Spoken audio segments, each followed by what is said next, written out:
Los Angeles over the weekend. Another U.S. city, Kansas City, is now preparing to host the World Cup matches this week. An incident, though, involving the English national soccer team and their equipment has led to a police investigation. The English soccer squad was making a cross-country trip from Florida to Missouri and had much of his equipment sent by truck that was stolen. Two truck drivers have been arrested and charged. A new way for the FBI to take on hackers. The agency has built a replica town where law enforcement officials will be trained by simulating real-world cyber attacks. The fake town is located in Alabama. There are homes, a hotel, a courthouse, and 200 servers. I'm Michelle Franzen, ABC News. Hot summer days and high energy bills are on the way. Upgrade your home's old leaky windows this month during Window Nation's Buy 4 Get 4 free sale. Yes, half of your new beautiful energy efficient windows free. Plus no money down and no monthly payments or interest for 2 years. Call now 866-200-8670 or windownation.com. In select markets, trust our family of brands, New South Window and ArmorView. That's 866-200-8670 or windownation.com to book a consultation. Hi, this is Dom Giordano. The big day is almost here. Dom Giordano Day in Wildwood this Friday, noon until 3 at Mulligan's, 310 West Hildreth Avenue in Wildwood. We'll be joined by Jeff Van Drew, Monte McCoy, The Great Shore Debate with Linda Kearns, and the vote. Do you fold your pizza? Stop by, have a great lunch, even stay for dinner, be on the show. It all happens this Friday, noon until 3 at Mulligan's, 310 West Hildreth Avenue in Wildwood. WPHT, HD, WOGL, HD3, Philadelphia. From the Piazza Premium Automobile Studios. Powering your drive with 10 brands and 20 locations. Always live on the free Odyssey app. Free speech lives here. The WPHT Afternoon Show.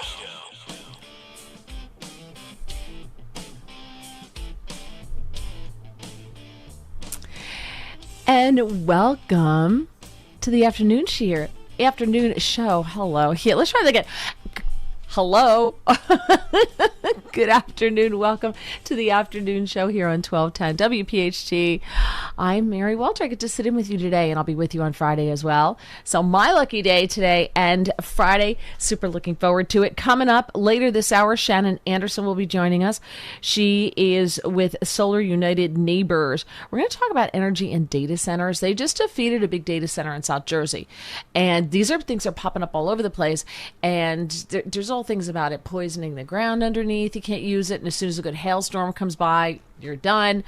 So we're going to talk to her about that. Also, energy costs skyrocketing and virtual power plants. I don't know what that is. Oh, somebody just texted me. Oh, it's my husband. Oh, thank you, honey. He said I look good. Thank you, honey. I appreciate that. Let me turn this off. I'm so lucky.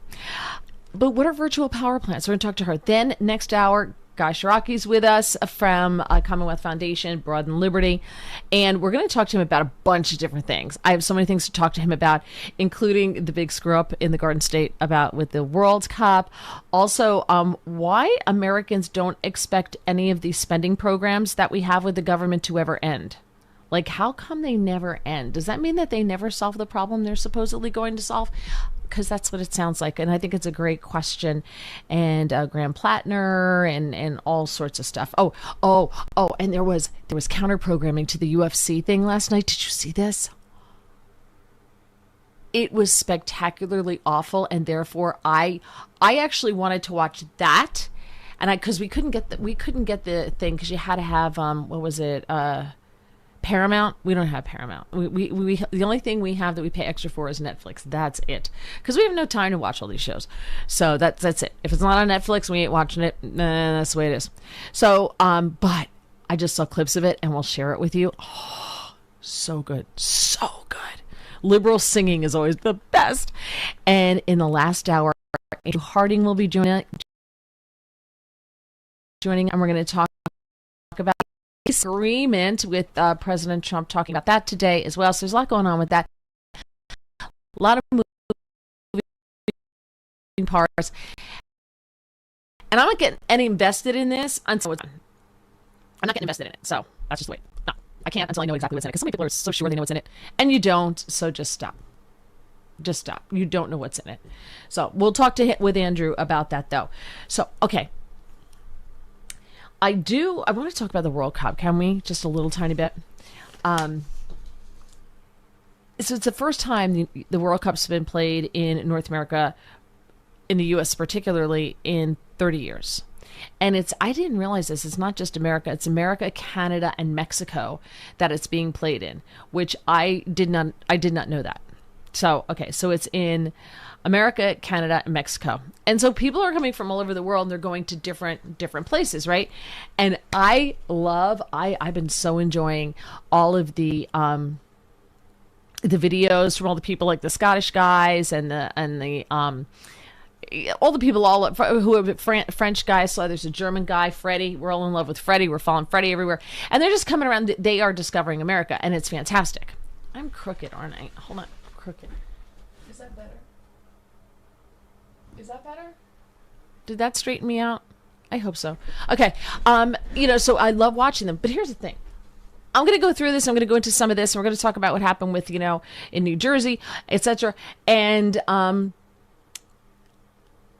want to know, do you care about the World Cup? Like, do you care? I don't care. I don't care about the World Cup at all. I'm sorry. Like, if Team America gets in there, then I maybe, I can be invested, but it's kind of like the Knicks. So I didn't care about the Knicks until the Nova Knicks came around because, big Villanova fan. See, big Villanova fan. And so I was super proud of my Villanova, my Nova Knicks. So I started becoming invested in the Knicks. And I only care about those 3 players. I cared about 4 because I cared about Dante, but they traded Dante, and I will never forgive them for that. But I cared about the 3. But anyway, do you care about the World Cup? Are you vested in this at all? Like, I just find that most Americans don't care about what's happening with the World Cup.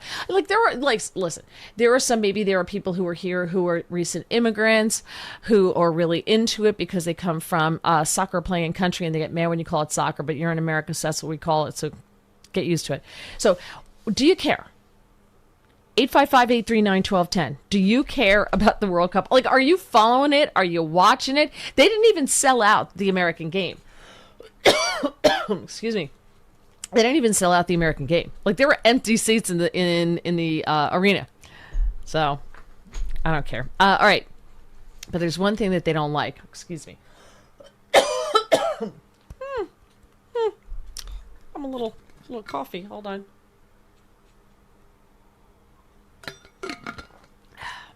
That's better. All right. One thing that everybody's really mad about is, like, they love all this stuff about America. They love, everybody's going to Chick-fil-A. Everybody's going to Buc-ee's. Everybody's going to Costco. They're all going to these places. They're making all the videos about how amazing it is and all sorts of stuff. And one thing they don't love, commercials. Because soccer's not built around the commercials the way baseball and football and basketball are. There's plenty of chances for breaks in all of those games in order to put in, and they'll even have TV timeouts. So you don't miss anything. Sometimes you do, but most of the time you don't miss anything, right? Well, apparently not with soccer. So what they're doing is this summer they've introduced commercial breaks right in the middle of each half. So it's basically, we're turning it into 4 quarters when it's supposed to be 2 halves. So we're interrupting the play of the game, and they are none too happy about it. It's the first time in the 96-year history of the World Cup that matches have been interrupted around the 22nd and 67th minutes of the games. It's happening all over. The official reason from soccer's world governing body, FIFA, is that it? They want to give the players a hydration break because American summers are so hot. Those are other videos that I enjoyed. Like the British team to get ready to come here and play. They had to put them in saunas because they can't handle the heat. Because when you think about it, I did not realize this, and I found this out years ago. I looked up. New York City is on the same parallel, like the same latitude as Rome. Like, because I always thought that, Rome was like way south, but it's not. Like, that's just the way I always thought it was. I thought we were like England. I know we had to go up a little bit to go to England, but I didn't think we were like as far south as it is. So, Florida, you're down by the equator. It's hot. And you get into some of the interior of the country, especially swampy areas, like in Alabama and Georgia, wherever these games are being played, it's hot and they can't handle the heat. And we had a really hot spell there for a little while. So they had to prepare their teams. So they're doing hydration breaks. And France's World Cup manager, he was a winning manager, he's not anymore, Didier Deschamps, said, those 3 minutes interrupt everything. We have to adapt, but the broadcasters are happy, and that's all that matters, right? As soon as the matches began on Thursday, everybody started complaining that the game was now put on pause so corporations could pitch their products. But you know what? That's one of the things we don't pay. We don't pay for TV licenses. In England, you do. They don't have the ads. Here, we don't. The idea of hydration breaks was first introduced in the 2014 World Cup in Brazil for matches when the temperature rose above 32 degrees Celsius, well, so 89.6. But this summer, they become mandatory regardless of the temperature. When they paused during the first half of the U.S. men's national opener in Friday in L.A., the temperature was only 71. So they didn't need a hydration break, but they had paid advertisers. People had already paid, and so those people's spots had to be played. The U.S. coach doesn't like it. I only like it when the conditions are extreme. So everybody is outraged about the commercials. Do you care about the World Cup? Are you watching this thing? 855-839-1210, 855-839-1210, or you can tag me in a post on X at Mary Walter Radio. I'll go over there. Hold on, let me go over there and try to multitask so I can get your comments. And don't just yell at me, we don't care about the World Cup. I'm just saying, that's fine. You could say that, but I think we need to have a discussion because this is the first time it's been in this country in like decades. So a lot of people are excited about it. I'm not excited about it, but a lot of people are excited about it. So yeah, we're going to have a conversation. If you don't have anything nice to say, don't say anything at all. Now, according to one ad buyer, a 30-second spot during the early games costs about $200,000, but it goes to about $750,000 when the U.S. team is playing because they know that Americans will sit through ads. Midway through the very first half of the World Cup, they ran 5 commercials following an animation announcing a Powerade hydration break. The second half, the ads ran so long that when TVs turned back to the game, the fans had missed some of the action and they were really mad. And listen, it is big as we get more and more people coming into this country illegally, especially from Central and South America. You're seeing more and more places where they play soccer. Adult men. It's not just like a 10-year-old kid game. There are a lot of adult men who play it. My brother played it into high school. He was a varsity player. He was really good at it. And he did get some offers to play soccer, but not exactly where he wanted to go. So he didn't do it in college. He didn't play in college. But because after that, where do you go? I mean, there's no market for professional. It's like WNBA. Where do female basketball players go? Okay, the WNBA. That thing's struggling along, but we got on life support because it's for women. I'm a big fan. If nobody buys the tickets, then it's not viable, and you stop the product, right? All right, so that's it. Now, here's the other thing, and this ticks me off. If you want to jump in here, I am so angry that they're calling it the New York, New Jersey Stadium. That it's the New York. The stadium's in New Jersey. There's no New York about it. It's in New Jersey, right? This would be like calling it the Philadelphia Shore. It's not the Philly Shore. You got shores on the banks of the Delaware, but that's not the Jersey Shore on the Atlantic, right? So I don't like them calling it New York, New Jersey. And apparently our helicopter pilot, the governor, made a big stink about it and made them change their signs that it was the New Jersey/New York stadium. So everybody's calling her petty because she hiked the price of train tickets to get to the game, $98 for a train ticket, which is insane, but they're trying to make money because it was always marketed as New York, New York, New York, New York, New York. So all these people came and they're staying in New York, and now they're figuring out that a lot of them tried to walk to the stadium. You can't walk to the stadium. You got to go all the way up to the GWB, the George Washington Bridge, and then you got to come across the George Washington Bridge, and you got to walk all the way down. It's insane. It's a several-hour walk, but it's only 13 miles. So people are like, that's not bad. It's not. It's bad. It's really bad. So Mikey Sherrill, our helicopter pilot, made it too expensive to take the damn train, and a lot of the trains are arriving half empty. So what did people do? They either got Uber, Lyft, whatever, ride share, or they rented a car. And it was so packed traffic-wise around the American Dream Park, which is right close to the stadium, that nobody could go anywhere.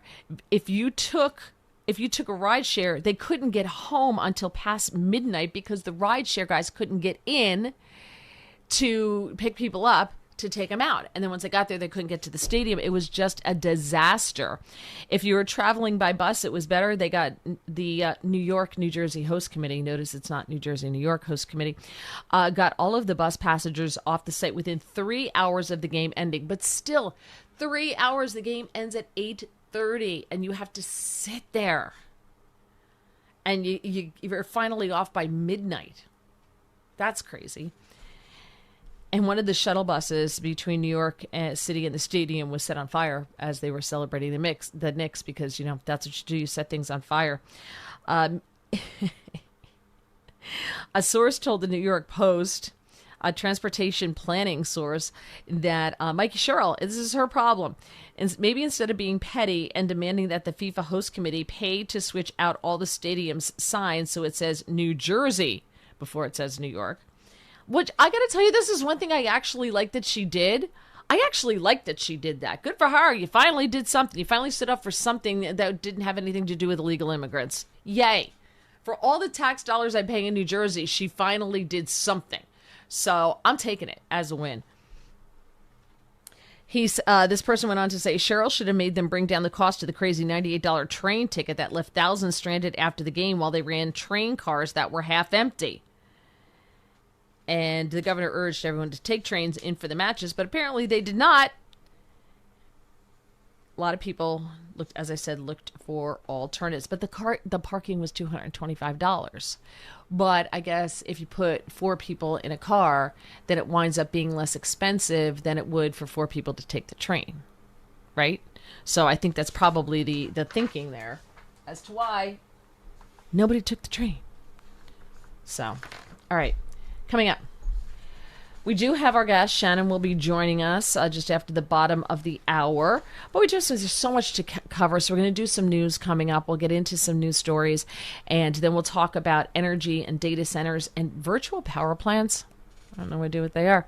Maybe we'll find out. That's coming up here on 1210 WPHT.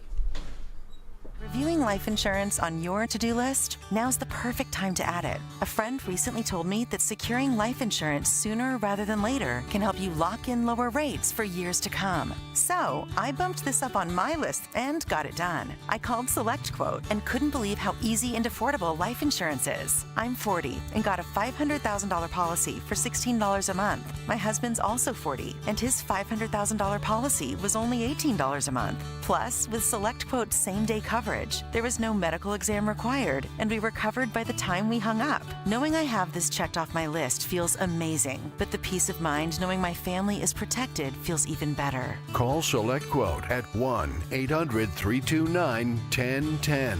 That's 1-800-329-1010. Or go to SelectQuote.com to get your free quote today. That's 1-800-329-1010. Details on example rate at SelectQuote.com. Are you looking for a podcast about pro football that doesn't put you to sleep with an avalanche of analytics or insult your fandom with brainless hot takes? Well, hi. I'm Dan Hansis. And I'm Mark Sessler. Oh, hi, Mark. And we're the hosts of Heed the Call, the NFL podcast you've been waiting your whole life for. Heed the Call covers every game, every storyline, everything that matters, and we do it all with a touch of mirth. Football is fun. Why shouldn't your football podcast be the same? Follow and listen to Heed the Call NFL podcast wherever you get your podcasts. Time now for today's Spotlight on Tech, sponsored by Wesley Financial. The biggest worries for CEOs are cyber threats, geopolitical instability, and artificial intelligence, according to the Conference Board's CEO Confidence Survey. 2 out of 3 CEOs ranked cybersecurity as a high-impact concern in the second quarter, up from a little more than half in the first quarter. Concerns related to AI and emerging technologies declined slightly to 57%. I'm Jason Brooks. My name is Whitney Allen, and I'm a widow. My husband, Ryan, died. We never thought we'd ever have to use life insurance, but the unexpected happened. With Ethos, signing up was fast and 100% online. You can get a quote in seconds, apply in minutes, and get same-day coverage. No medical exams, and you can get up to $3 million worth of coverage. I'm grateful we were prepared. Get your free quote at ethos.com/radio. That's ethos.com/radio. Paid spokesperson. Time spent on application may vary. Online health questions required. Well, Lorenzo, the pitch looked good. Yeah, so green. USA keeper was decent enough. Didn't have much to do. 99 minutes. Not a single goal. Well, Bet365 sure came through, though. I bet $10 and got $365 in bonus bets just for signing up. At least someone scored. Bet365. Winning is everything. Gambling problem? Call 1-800-GAMBLER. 21 plus only. Must be physically located in Pennsylvania. T's and C's apply. In-app only. If you own a business, you've heard it all. From fast funding to easy approvals, everyone says the same thing. LendSeek is different. We show you what you actually qualify for. LendSeek's AI-enabled platform matches you with funding options with no guesswork. Up to $5 million in as fast as 24 hours. If you've been in business over a year, doing at least $50,000 per month, apply for free with zero out-of-pocket costs and access to over 100 lenders. Start ready, stay ready. Lendseek.com. LENDSEEK.com. Veterans and active duty service members. When your call to service ends, you don't have to. Go from GI to IT in just a few months. Your career. Prepare for a high-demand career in cybersecurity. Protect people, systems, and institutions from real cyber threats. Cyber warriors are needed now. Will you answer the call? Go to mycomputercareer.edu/CWP and more. That's mycomputercareer.edu/CWP, an elite CompTIA certification partner. VA education benefits are available to those who qualify. Summer is here, and that means pool days and patio nights. But is your uneven concrete making your backyard feel more like a construction zone than a vacation spot? Stop worrying about stub toes and stumble. Concrete can level your pool deck and patio quickly and cleanly, saving you thousands over the cost of pouring new concrete. We'll have your backyard party before your water even gets warm. Head to KeystoneGuncrete.com. Remember, Guncrete is spelled with a K. Mention 1210 and we'll take $50 off your project.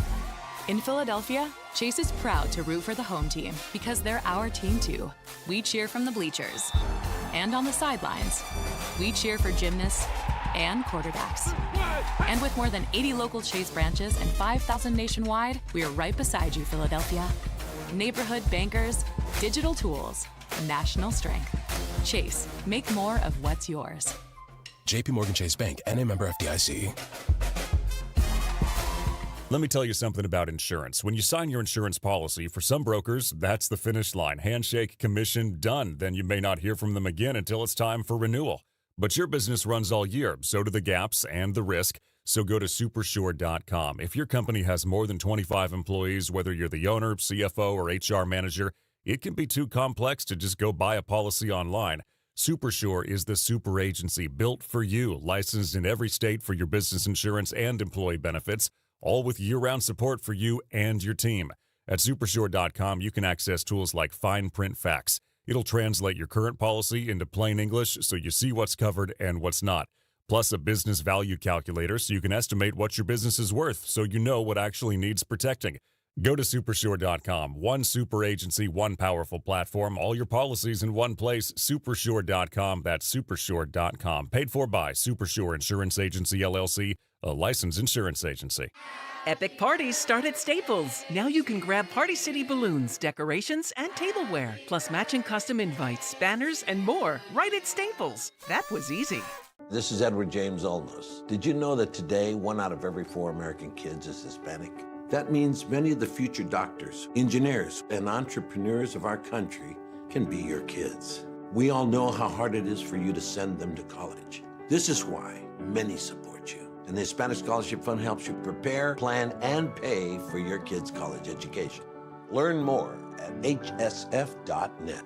Brought to you by the Hispanic Scholarship Fund and the Ad Council. Broadcasting live from the Piazza Auto Group studios. Experience the power of one with 8 brands and 25 locations. Talk Radio 1210, WPHT. The thought of my sons growing up without me inspired me to quit smoking. I talked to my doctors, and then I threw away all my cigarettes, ashtrays, and lighters.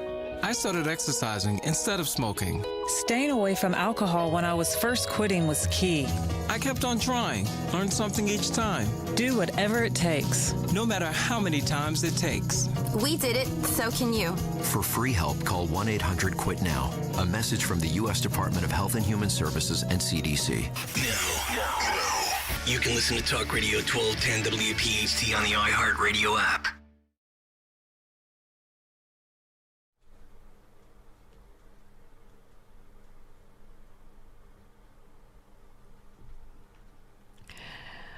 Welcome back. I'm Mary Walter with you on 1210 WPHT. I'll be with you on Friday as well. You can feel free to join me at 855-839-1210 or reach out to me on X at Mary Walter Radio. There's no S. Deplorable did that and said, glad to see her on 1210 today. There's a World Cup going on? I get it. We don't like it. I just thought it'd be fun to talk about. I'm so sorry. And over on YouTube, which I can only go to during the breaks, people. I can't multitask over there. How great is it to see all my friends who from PHT who now come over to my live cast and participate? You guys are amazing, and you know I love you all. So we've got Susan Mangle Mush, and Hermit Sal, and Dottie, and so many. I know I'm leaving a lot of people out, and I apologize for leaving you out if I'm leaving you out. But yeah, thank you so much. By the way, you can join us tomorrow night. Because it's not always political. So tomorrow night we have Dr. Carol Lieberman. She hosts the Terrorist Therapist podcast. And we're going to talk to her about the rise of crazy people in the country. And we're going to talk to her about TDS. Should it be like a diagnosable condition? Because I kind of think it should. So I think it should be diagnosed. So we're going to talk about that and about crazy people and how long before we start opening the asylums again. All right. Coming up, Shannon Anderson talking about virtual power plants because I don't know what they are. So we'll talk about that coming up in just a couple minutes here. But I just want to let you know, Mitch McConnell back in the hospital, which, I mean, he's 84 and he's not in good health. Like we all know that. So it's kind of not surprising. He's a polio survivor, so he has balance issues, and sometimes, he's got to cling on to stuff to, walk around. It's like when toddlers go through the cruising stage and they walk, but they got to always be holding on to something when they walk, or else they're going down. It's Mitch McConnell. In February 2025, he announced he would not seek re-election because he had some medical setbacks in 23. He went to the hospital because he tripped and fell during dinner. We all saw when he froze up that time. We saw that and we're like, what the heck's going on here? But you know what? I'm glad he's finally deciding to hang it up because there are some who will die in the seat.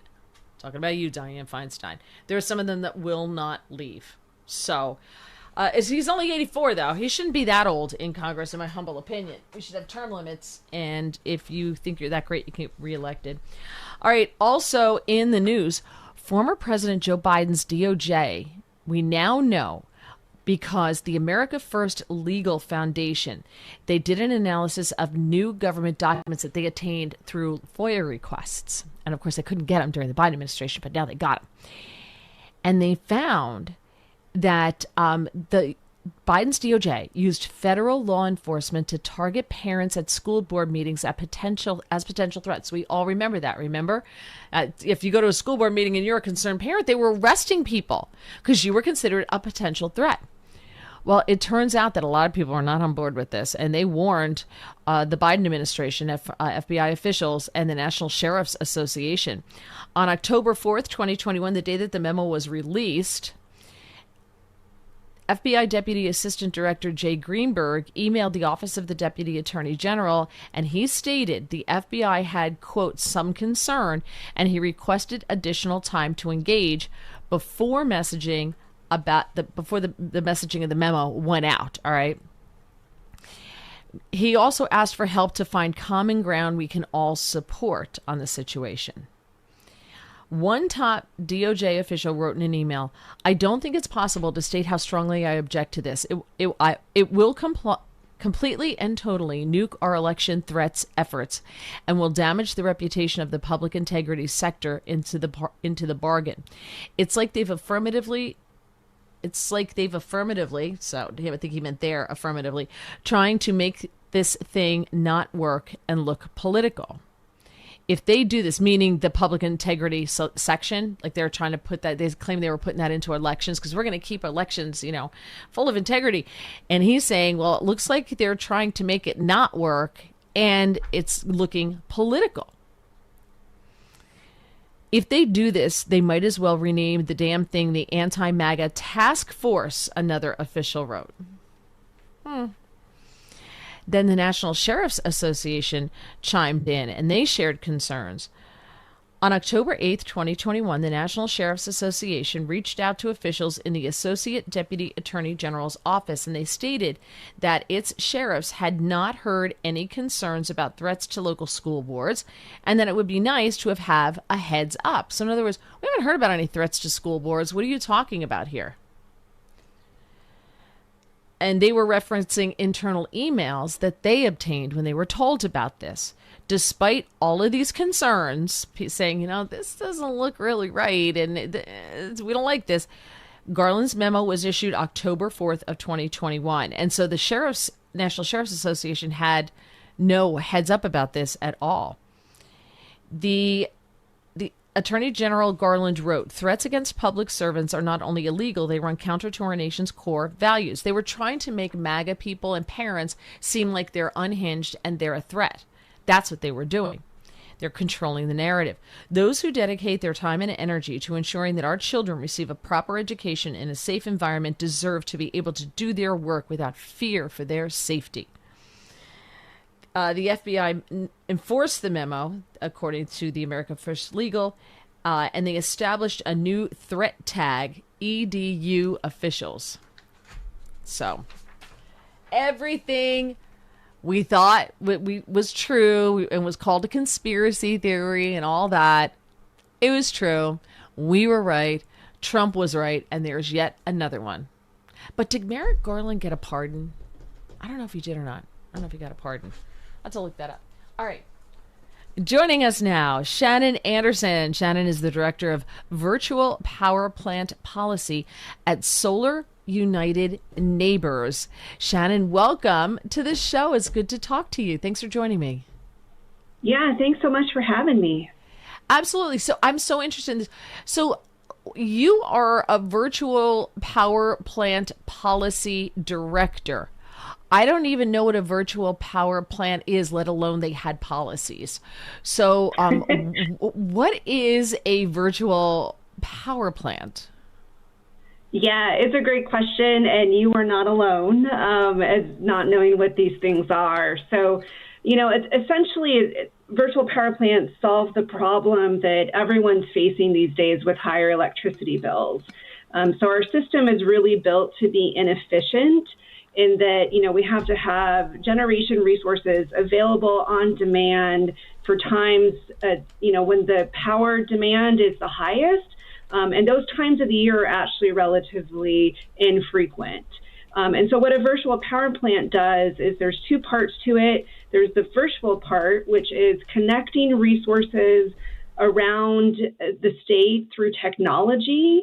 So through Wi-Fi, through apps, and then the resources that make up the power plant are actually sited at people's homes and businesses.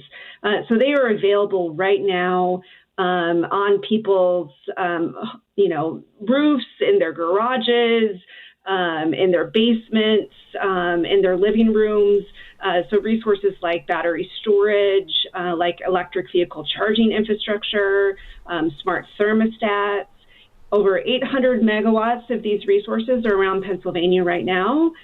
You bundle them all together through technology, and you're able to actually deploy them as if they were a power plant to the utility when it needs it the most. Okay, so that would be you send power, excess energy that you have that maybe you're not using for your home, you send back to the real power plant, and they give you incentives, tax rebates, or do they pay you flat out for it? Yeah, so it's a compensation structure, credit structure, essentially, set up through the Public Utility Commission. And essentially, these programs around the country have been proven to be roughly for every dollar that goes into that compensation structure, ratepayers as a whole, so customers who pay their bills across the utility, get about $2 in value for those resources. So as you noted, battery storage just at your home, if you're not using all of that battery, it's really an untapped resource that can be available for the grid tomorrow, essentially, if these programs get enabled. Okay. But we already have these programs. So not yet in Pennsylvania. So that's where the policy piece comes in. So essentially, there's a bill that's pending at the legislature right now. It's House Bill 2264. It's actually up for a vote on the floor in the House this week. And so if legislators vote for this bill, what would happen is that it would require the utilities to create these virtual power plant programs with the Public Utility Commission. Okay. So you basically become part of the power producing grid. That's right. Yeah. So it's energy freedom to the maximum. Folks are able to invest their private capital dollars into, improving their own home and their energy systems at home, and then share some of that resource with the utility and other customers in their community, and essentially create a grid that is more affordable and more reliable for everyone. Now, I'm in the People's Socialist Republic of New Jersey. I'm a prisoner here still for a couple more years. But we looked into putting them on the roof of our garage. My home's 150 years old. They're not going on the roof of the house. It's just not happening. But on the roof of our garage. And we looked into it and how much it would cost, and how in New Jersey, you're basically not allowed to be totally independent, totally not paying into the power company. You got to pay. So we calculated out that it wasn't worth it. It just wasn't worth it because of the number of years it takes before you get anything back. And then the fact that you're not allowed to be 100% energy independent here. So is that different than what you're talking about in Pennsylvania? Yeah, so the economics are really personal, for sure. And yeah, these systems are not that, they still are going to be an investment, right, at the front end. But for instance, like Solar United Neighbors, we do bulk buy programs where we're able to have a lot of folks go solar and get storage at the same time. And that brings overall costs down roughly 20%. So programs like that are able to make solar and storage more affordable. And there's an ability to also have other resources that maybe aren't quite as capital intensive in the beginning, like your smart thermostats or heat pumps, water heaters, other sorts of technology that you're able to bring into these systems as well. And that's why, virtual power plants work so well also, is because they have a lot of different resource types all working together for the grid. So what happens, though, if everybody starts putting these things in and they're making enough money to power their homes in certain months of the year when it's like today's a beautiful day at the Jersey Shore, it's 73 degrees, windows are open, I have air conditioning on, I'm not using very much power. So I store it. I got my batteries. I stored my batteries, and I manage a couple of months out of the year to have zero. Like I need zero from the power company. If that happens more and more, the power companies are going to wind up in the red, right? Yeah, not necessarily. So, It's a really good question. So partly, again, what that battery storage does is exactly kind of this situation you just laid out. It's a summer day today, roughly right about now, you're probably producing more solar than you're using at your home. And if you put that solar on the grid, it's probably not the best time for the utility to have to deal with it. But if you pump into a battery storage system, wait a couple of hours, and all of a sudden the utility is going to really want that energy. It's going to be really important for the utility to have that energy at the time of peak power demand, typically into the late afternoon, into the early evening hours. Solar's not producing then, and the grid still needs power. Folks are coming home from work, turning on their air conditioners, making dinner, running their dishwashers, laundry machines, all of those, resources at home that kind of start going after work hours. And that's when the virtual power plant is really important for the grid. And even though, you're sharing that energy with the grid, you're doing it at the right time. And therefore, it makes it better for the utility. Gotcha. But again, ultimately, if you're successful, which, we want you to be successful, because I do think like if we can generate power, solar, that's fantastic until you get a lot of cloudy days and not so much. But would the power plant, the power company then only exist for rainy, cloudy days? Yeah, so it's a really good question. So virtual power plants are just part of the solution, right? So again, we can probably get several hundred megawatts of resources online through a virtual power plant, but it's not going to replace gas generation or the other resources that the power plant already has. And so there's, coal and gas and all of those other pieces are still going to be out there and needed for home and business energy consumption going forward.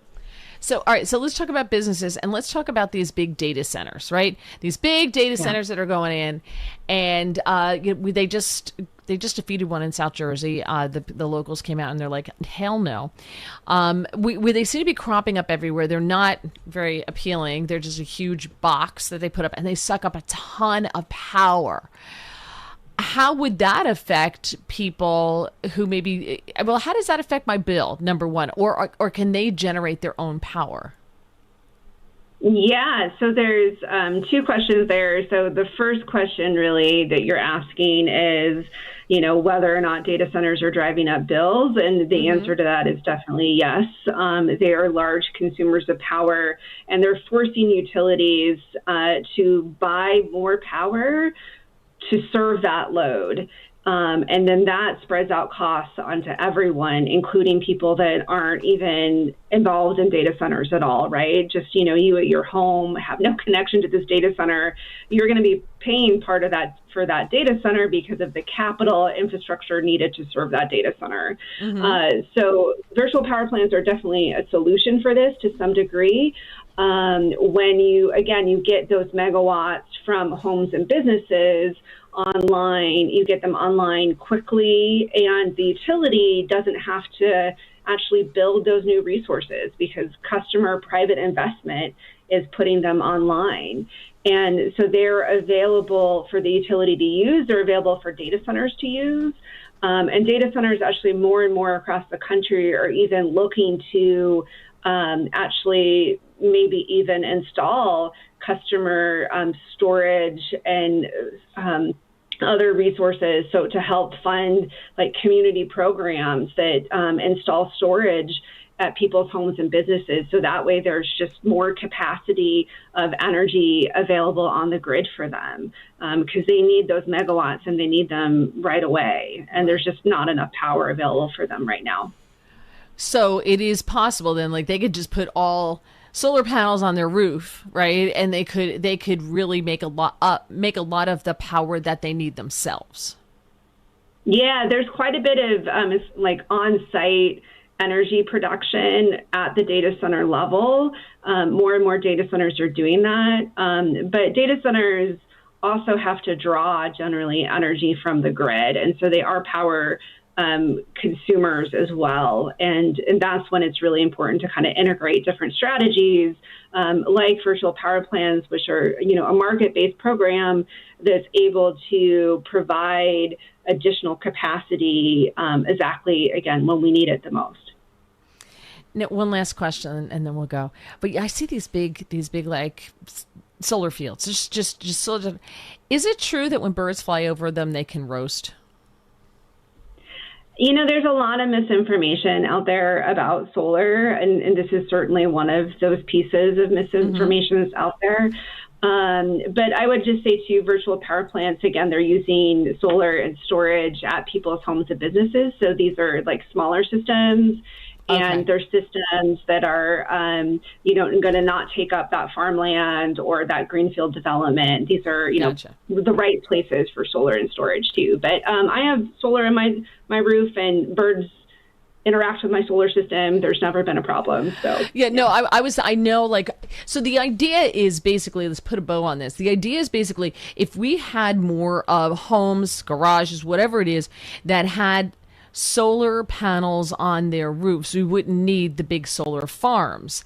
And it's better to have them spread out, because then everybody benefits, because you benefit because you get it in your home, but then you sell the extra to the utility company and make a little change. You don't make a quarter of what they sell it for. They're totally lowballing you, but you can still make some money on it, and you can also put it aside to have it for when it is rainy or cloudy, and it would alleviate the need for some of these huge solar farms.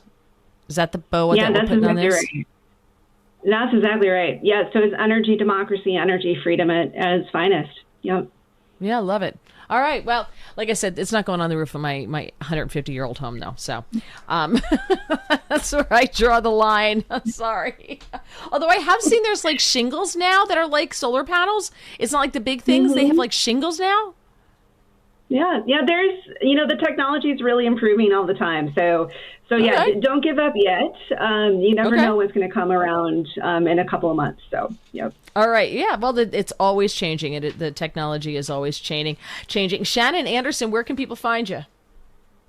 So solarunitedneighbors.org is our website, and there's information there about our work, and happy to have folks get in touch. Great. Thank you so much. Have a great week. Really appreciate you joining me here. Take care. Oh, yeah. Really appreciate the opportunity. Thanks much. Bye. Thank you. All right. Coming up, we're going to change course just for a little bit. And then we have Guy Shiraki joining us on the other side at the top of the hour right here on 1210 WPHT. Hi, this is Dave Barlow from Barlow Buick GMC in Woodbury, New Jersey. Baseball season is heating up, and so are the savings here at Barlow. The All-Star Buick GMC lineup is waiting for you. Leading off, the powerful GMC Sierra, built to knock expectations out of the park and be the MVP of every road trip. Visit Barlow Buick GMC this summer, where honest pricing and dedicated service are always part of the lineup, or shop 24/7 at barlowautogroup.com. Buick, exceptional by design. GMC, we are professional grade. You don't need another opinion, just the facts. What caused that crash on the Schuylkill? Will it rain before the kids' game? What happened at the school board meeting last night? At KYW News Radio, we don't take sides. We take notes, delivering the information you need to make the best decisions for your family. The news you need whenever you need it. Depend on KYW News Radio, Philadelphia's most trusted news leader for more than 60 years.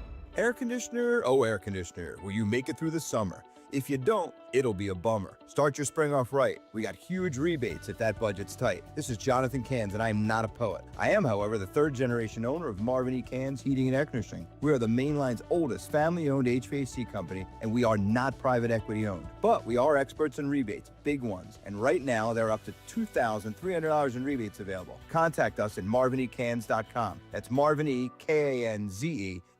Summer means vacations, road trips, and spending more time on the road with family and friends. Before your next adventure, make sure your vehicle is ready with United Tire's 4th of July sale. Through July 3rd, receive an instant $104 savings on any set of 4 tires, plus free road hazard coverage on trusted brands like Michelin, Goodyear, Continental, and more. It's one of the best tire deals of the summer and a great way to help keep your family safe on the road. Visit your local United Tire today. Don't drive alone. Drive United. Your heart's rhythm is what keeps you moving through life. And when AFib throws it off, don't take chances. DemandDeborah.org. As our nation marks 250 years of independence, the opportunity to grow your financial future is now. Open a growth checking account at First Harvest Credit Union and combine everyday spending convenience with the opportunity to earn up to 2% annual percentage yield on balances of $1,000 or more. Want to grow your savings even further? Explore our growth savings and competitive share and IRA certificate accounts. Get started at firstharvestcu.com/growth checking. Membership restrictions apply. Insured by NCUA. Be sure sure to follow Talk Radio 1210 WPHT on the free Odyssey app. Download it now.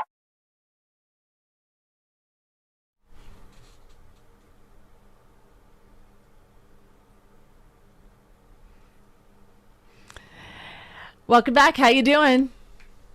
I'm Mary Walter. If you're just joining us, welcome to the show. 855-839-1210 is the number.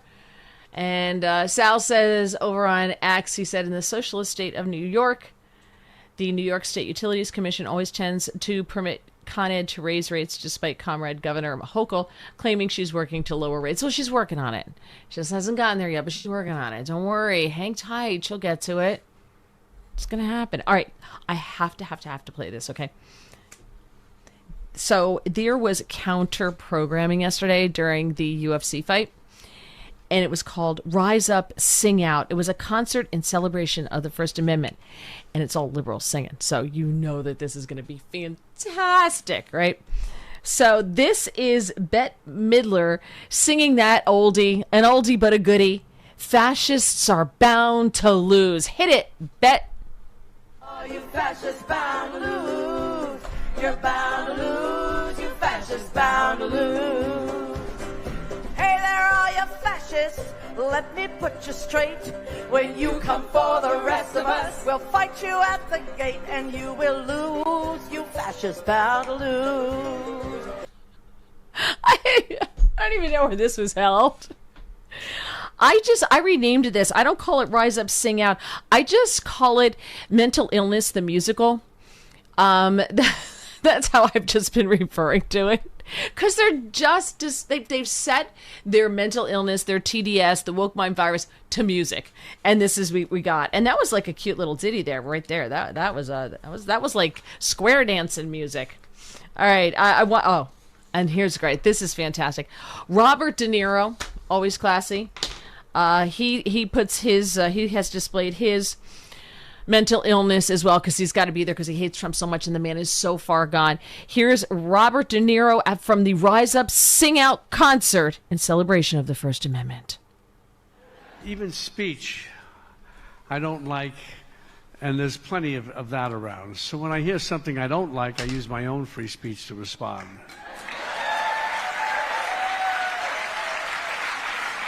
Let me give you an example. When I hear Trump say, as he did a few days ago, I don't think about Americans' financial situation. Not even a little bit. I say, shut the f***. On Wednesday, Trump said, I love the inflation. Now say it with me. Shut the f***.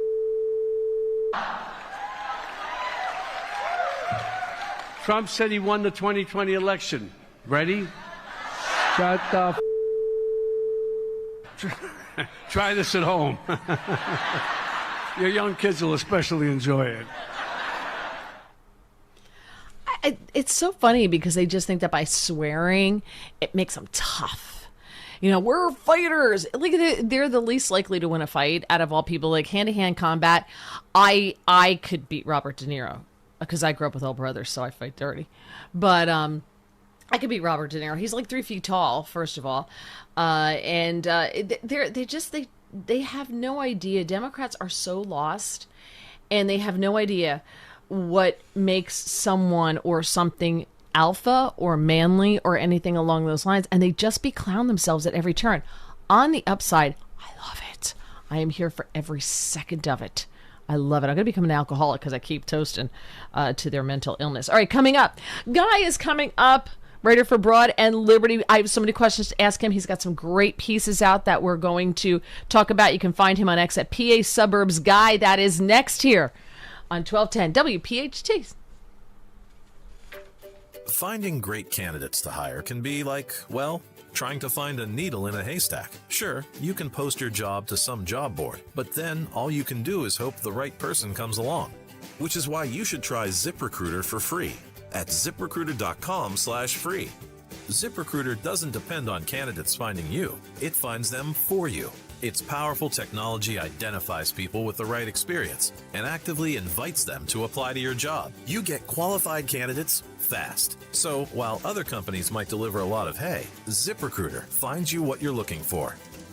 the needle in the haystack. See why 4 out of 5 employers who post a job on ZipRecruiter get a quality candidate within the first day. ZipRecruiter, the smartest way to hire. And right now, you can try ZipRecruiter for free. That's right, free at ZipRecruiter.com/free. That's ZipRecruiter.com/free. ZipRecruiter.com/free. ZipRecruiter. I finished a 5K in 94th place, right after a man wearing jeans. They still gave me a medal. I don't want a reward for doing. I want a reward for dominating. Like Daily Prize Matcher on Bet365. I play for free and win real rewards, like up to $5,000 in cash weekly. Unlike that joker in denim. Bet365. Winning is everything. Gambling problem? Call 1-800-GAMBLER. 21 plus only. Must be physically present in New Jersey and Pennsylvania. T's and C's apply. Go on a summer adventure with an auto loan from American Heritage Credit Union. We're proud to offer loans on both new and used vehicles with low monthly payments and flexible terms up to 84 months, as well as auto lease buyout options. Celebrate 250 years of beauty across America. Visit AmericanHeritageCU.org/auto to get started. Insured by the NCUA, Equal Opportunity Lender. Not a member? Join today.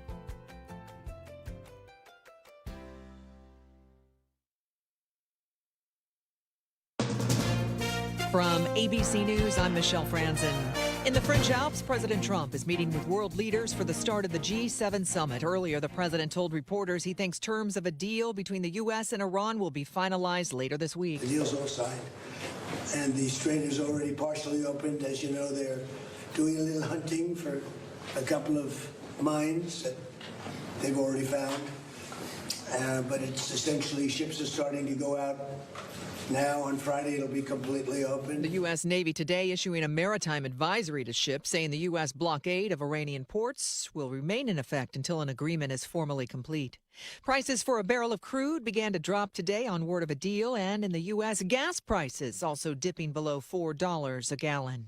California's Governor Gavin Newsom, in a social media post on X, says the Justice Department has launched an investigation into him and his wife. He didn't specify why. ABC's Alex Mallon has more on the possible probe. This investigation is looking into Gavin Newsom's wife's taxes. It's really unclear whether prosecutors have amassed any evidence that would suggest they are going to seek an indictment against Gavin Newsom or his wife. They've been trying to speak and subpoena people close to him, close to his wife, to dredge up, in his words, information that would lead them to potentially seek charges. And he is framing this as a campaign of retribution by President Trump. In Southern California, officials at Edwards Air Force Base in a social media post announced emergency personnel are responding to a B-52 crash that happened shortly after takeoff this morning. The air base, located nearly 2 hours northeast of Los Angeles.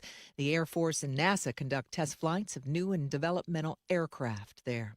In Missouri, federal investigators beginning to collect evidence at the scene of the deadly skydiving plane crash Sunday outside Kansas City. The pilot, along with 11 skydivers, were killed when the plane went down shortly after takeoff. You're listening to ABC News.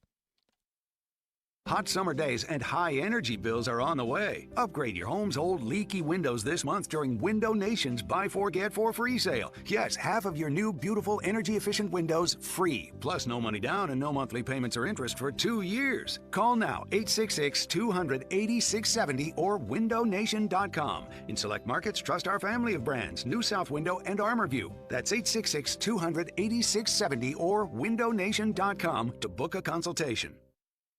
I've been telling you all about the secret war on our cash and the free report you can receive a copy of by contacting Swiss America at 800-289-2646. I'd also like to encourage you to subscribe to their podcast on YouTube. Just search Swiss America Trading. The podcast can provide you a ton of vital information and financial news in the challenging and uncertain times we're in. Subscribe today. Learn more about BRICS, industry leaders, and their market predictions for the future, along with what you might expect to see in terms of precious metal performance in the weeks and months ahead. Message and data rates may apply.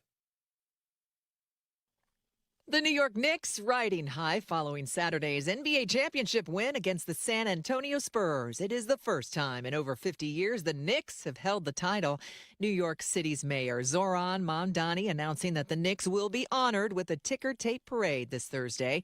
Mamdani also addressed pockets of violence and dozens of arrests following the Knicks win. There were a select number of New Yorkers who celebrated in a way that was frankly unacceptable. It was not celebration. It was an excuse, whether it be to attack someone around them or to be violent, even towards our police officers. The mayor says the city is taking every precaution to ensure the parade is safe. Dangerous heat unfolding across parts of western states. The Central Valley of California, from Bakersfield up to Fresno, heat advisories right through today and tomorrow. Temperatures around 100. How about Chico up to Redding? Highs up to 110 degrees, and the dangerous heat wave spreading into coastal areas of the Pacific Northwest. We're talking Medford all the way up to Seattle, really centered on Portland, Oregon. Extreme heat warnings there, 95 to 100. And temperatures at night, you don't get much relief, only falling down into the 60s and lower 70s. Meteorologist Jeff Smith, ABC News. In New Jersey, Stafford Township Police investigating an incident as an ICE agent was attempting to make an arrest this morning. Authorities say the agent was struck by a suspect's vehicle, and the ICE agent fired shots. The suspect fled in that vehicle and has not been located. Michelle Franzen, ABC News.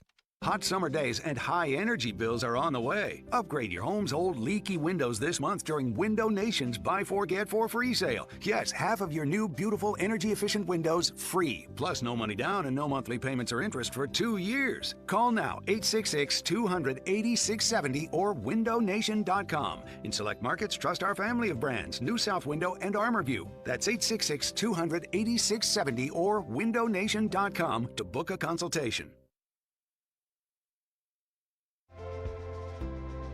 You are not your diagnosis. A medical chart is not your identity. And vision loss does not define you. Your drive shows who you are. And you are not alone. Because we are driven too. To be a beacon of strength. A champion of courage. An advocate for hope. You are not alone. Because we are stronger together. We drive the research for the cures we are finding. We're fighting macular degeneration, retinitis pigmentosa, Usher syndrome, and the entire spectrum of blinding retinal diseases. We fund. We fight. We win.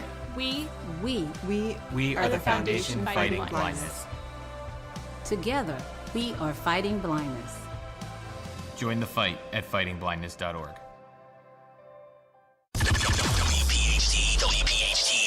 WOGL HD3 Philadelphia. From the Piazza Auto Group Studios, experience the power of one with 8 brands and 25 locations. Always live on the free Odyssey app. Free speech lives here. The WPHT After 6 again, because I think that we're going to talk about this with our next guest, Guy Shiraki, Senior Fellow at the Commonwealth Foundation. He is a writer for Broad and Liberty and Real Clear PA and a former congressional candidate. Follow him at PA Suburbs. Guy, it's so good to talk to you. How are you? Doing well. Good afternoon. By the way, the wonderful Michael Palka is very jealous that I'm getting to speak to you today. He's a good man. He sends, and we're all doing the right thing, right? We're all fighting the good fight. Yeah, I like to think so. I like to think so, and I'm actually to the point in the fight where I'm just counting down. Will I be dead, or like I'm calculating the years and wondering if I'm going to be dead by the time certain people get in power, and I'm like, well, there's a pretty good chance that by the time the crew that can't read cursive is in power, I could very well be dead. So. It's the way I'm looking at it as far as fighting the good fight goes. All right, yeah, Well, I'll try and bring some sunshine to that. Thank you. Well, that's why I want to start off with this, because we were just talking about it. This is what I called, it's supposed to be Rise Up, Sing Out, which was the alternative concert, which had I known it was on, I definitely would have tuned in. I was so mad that I missed it. I like to call it Mental Illness, the musical. And I want you to listen to this and then give me your best musical analysis. Hit it. Oh, you fascists bound to lose. You're bound to lose. You fascists bound to lose. Hey there, all you fascists. Let me put you straight. When you come for the rest of us, we'll fight you at the gate and you will lose. You fascists bound to lose. What do you think? I mean, I don't know. I'm seeing top 10 hit right there. That would not be something that Opelka would create. For those of us that grew up with like Weird Al Yankovic parodies, that's bad, right? I mean, even Weird Al is better than that. That's who they ought to learn. The problem is, Mary, is that they don't have a sense of humor, right? They don't. Everything's about anger. Everything's a crisis. So the concert has to be about cursing and anger and fascism and hate, instead of just go out and have a good time. America's 250 years. We beat the critics. We beat the odds. We are the shining city on the hill. Celebrate. Well, since you had started off, talking about singing and I had to go into that. But you're right. They have no sense of humor there, and which is why all of this always falls flat, and they don't understand it. And Weird Al is a better singer than Bette Midler at this point in the game. And I'm sure none of those people up on stage know what the definition of fascism. They're just singing along. You talked about the fight. You started out talking about the fight, not singing. Sorry, about fight. Like, do we have it in us? And they pose like they got the fight in them, but I can pretty much beat any of their men in hand-to-hand combat because they think that just because they swear they're men. Right. It's sad because we're so, one of the things, right, wrong, or indifferent about President Trump is that it's authentic, right? This is not a focused group guy. He says what he believes, and I think that's, regardless of one's outlook on life and your politics, you want authenticity. And we've just spent the last several years watching focus group speeches, focus group interviews, sound bites. We're watching it in real time with Governor Shapiro as he both tries to campaign for re-election and run for president. That's part of the problem. There's just a lack of genuineness. They spent part of 2024 trying to redefine what a man was. And now they learned from their mistakes that it wasn't men. So now we have men with tattoos, even if they have Nazi tattoos. But, men have tattoos. It's like it's like for those of us of a certain age, not you, Mary, because you're younger, but it's like watching the old shows on PBS or like, Mutual of Omaha. We're going to go into the jungle and watch the lions. They come back and they say, we've observed these people at bars. We've seen these people at football games and tailgate. This is what they do. They hug each other when there's a touchdown is scored. Can you do that, Tim Walz? And it's just so contrived and not genuine. And, look, everybody gets up and loses their temper, but if the only way you convey emotion is to curse and scream and swear, the rest of us know it's contrived. We want genuineness, and they don't have it. Yeah, you nailed it. Absolutely. It was like White Dudes for Harris. Remember that? It was Tim Walz trying to be masculine. Remember he was changing the air filter and he took a perfectly clean air filter out of the car and then put a perfectly clean air filter back in? Or when he was trying to load the shotgun, I'm like, okay, dude, I can do that better than you. It's just sad. You thought it was like going to be one of the Warner Brothers cartoons, that it was going to go off in his face and the next screen would just, his face would all be blackened out and his shirt collar would be ruffled from the man. It's just so, look, again, be who you are, right? It's Michael Dukakis in the tank. It's Tim Walz buying, the gun and the hat that he just, a staffer went out and bought. It's Chuck Schumer grilling the cheeseburger with the raw meat and the cheese on top of it. It's just, again, just genuine. Look, I joke all the time. I'm a conservative, pro-life, Donald Trump voting Republican. I drive a Subaru and I like sushi. It's just part of who I am, right? But I also love the Eagles. I bleed red for the Phillies. Again, it's just be who you are and stop trying to either reinvent yourself or reinvent us. And the anger and the vitriol, that's been the ongoing debate of the last several years. They're just so angry 24/7, 365. It's why they have to wear T-shirts. They have to have rallies. The signs have to be in coffee shops. I just want to buy coffee. I just want to buy a hamburger. I don't need a lecture. I don't need a cause. I want to go to a Eagles game and I want to see the Eagles win. I don't care what's on somebody's cleats. If you want to put a slogan on your cleats, put it on. If you want a tattoo, wear it. If the San Francisco Giants don't want to wear a logo on their cap, I don't care. I'm there for the event. And that's what I think so many of us yearn for. It's normalcy, it's sports. And for the next 30, 40, 50 days, we want to celebrate America. Let's do it together. It's sad because they are just openly rooting for America to win. You know, they're passing around this old picture of the reflecting pond when Obama was in, and they're like, "Look what happened! The green algae is back already." And there is a problem with some of the algae, but they said it's because the pipes sat dormant for 8 days.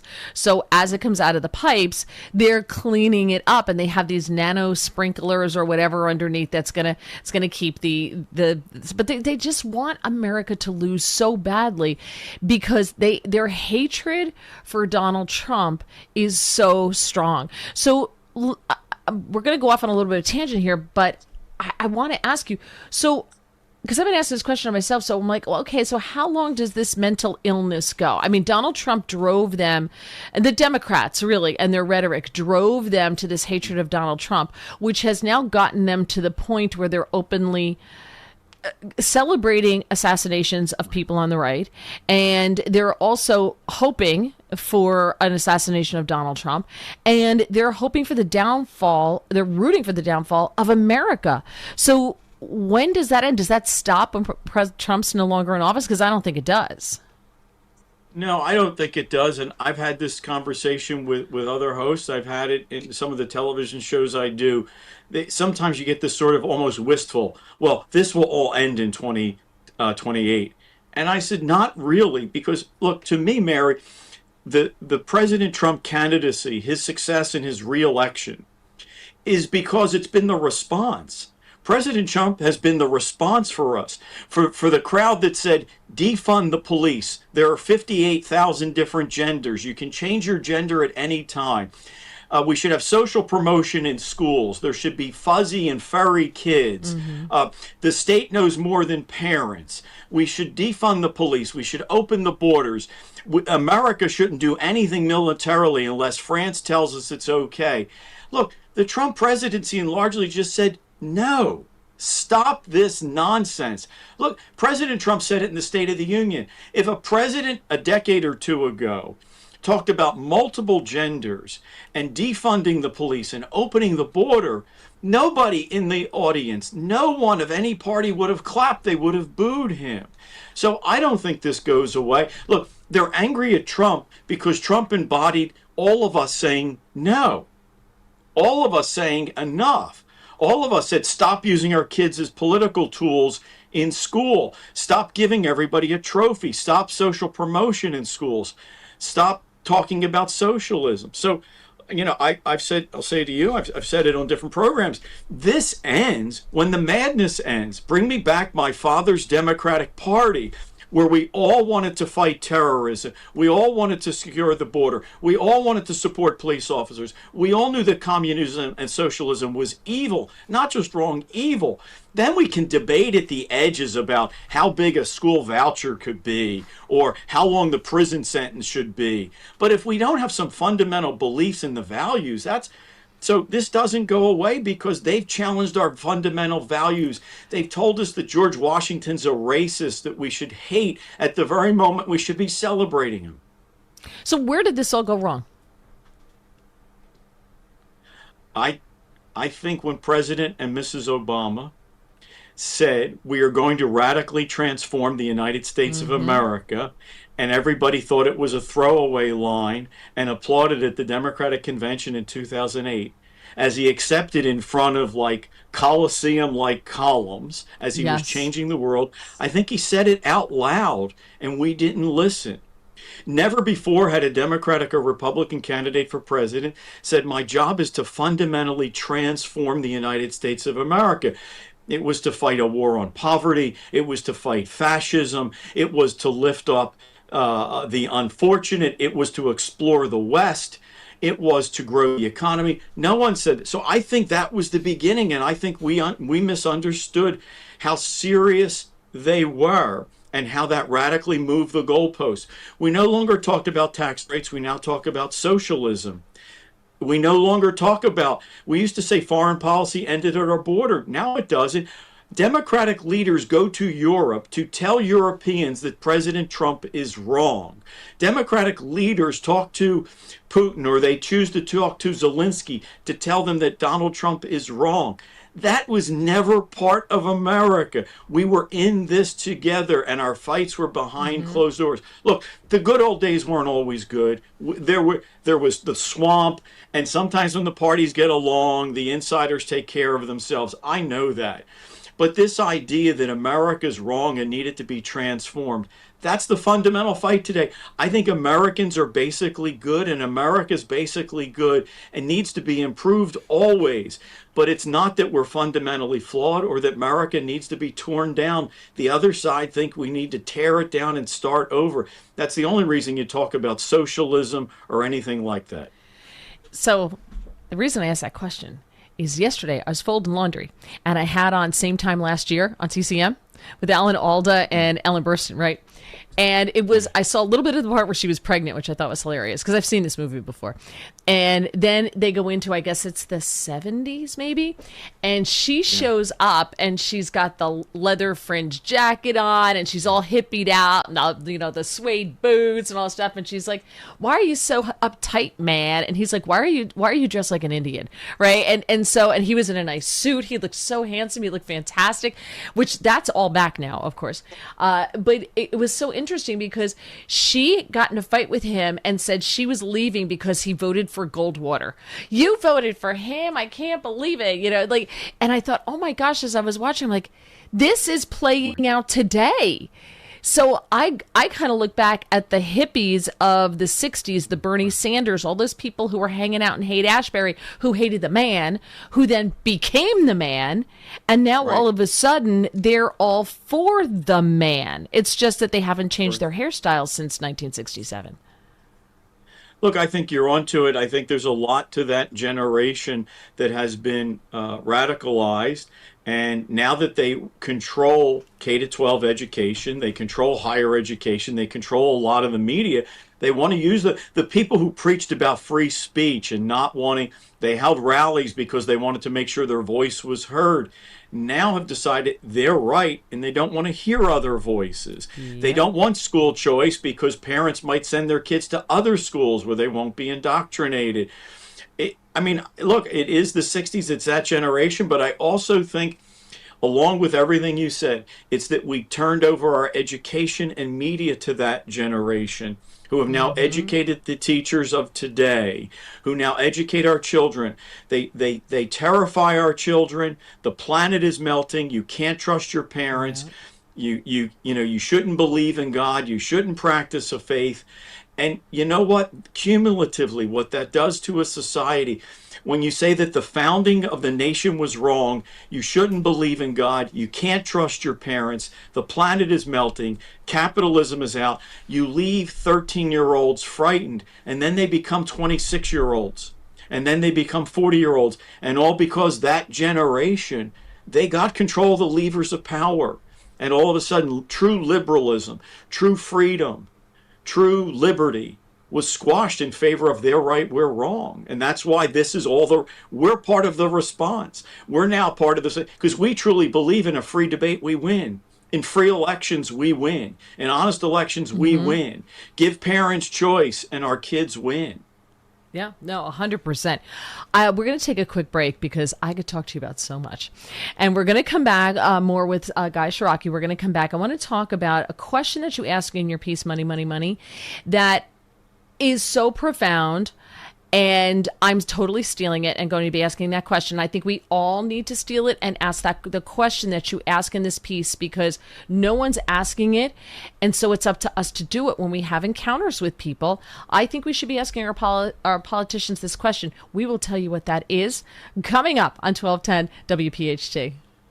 Attention all dog owners. If you have ever listened to the radio or TV for any length of time, you've probably heard of America's #1 dog supplement, Rough Greens. Greetings, naturopathy Dr. Dennis Black, Amazon best-selling author and founder of Rough Greens here. And if your dog suffers from bad breath, itchy skin, licking paws, joint pain, or low energy, the truth is their food is probably to blame. You see, all commercial dog food is dead food. That's why I created Rough Greens. One daily scoop gives your pup the live vitamins, omega oils, probiotics, and enzymes that will bring their food back to life. Don't believe me? Let your dog try it before you buy it. I'll send you a free Jumpstart trial bag, risk-free. You just cover the shipping.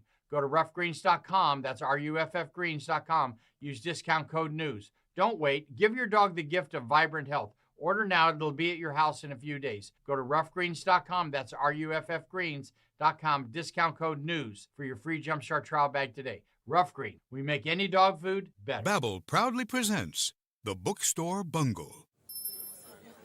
Librairie means library in French, right? Yeah, obviously. I just love a library. The French are so loud, though. Yeah. Hey, be quiet. This is a library. S'il vous plaît. Ce n'est pas une bibliothèque. Bibliothèque? I think that's Spanish, ma'am. You are in a bookstore, not a library. Oh. No more bookstore bungles with Babbel. Ah, touriste. Learn to speak like a local and act like one too. Practice with Babbel's guided conversations based on real situations.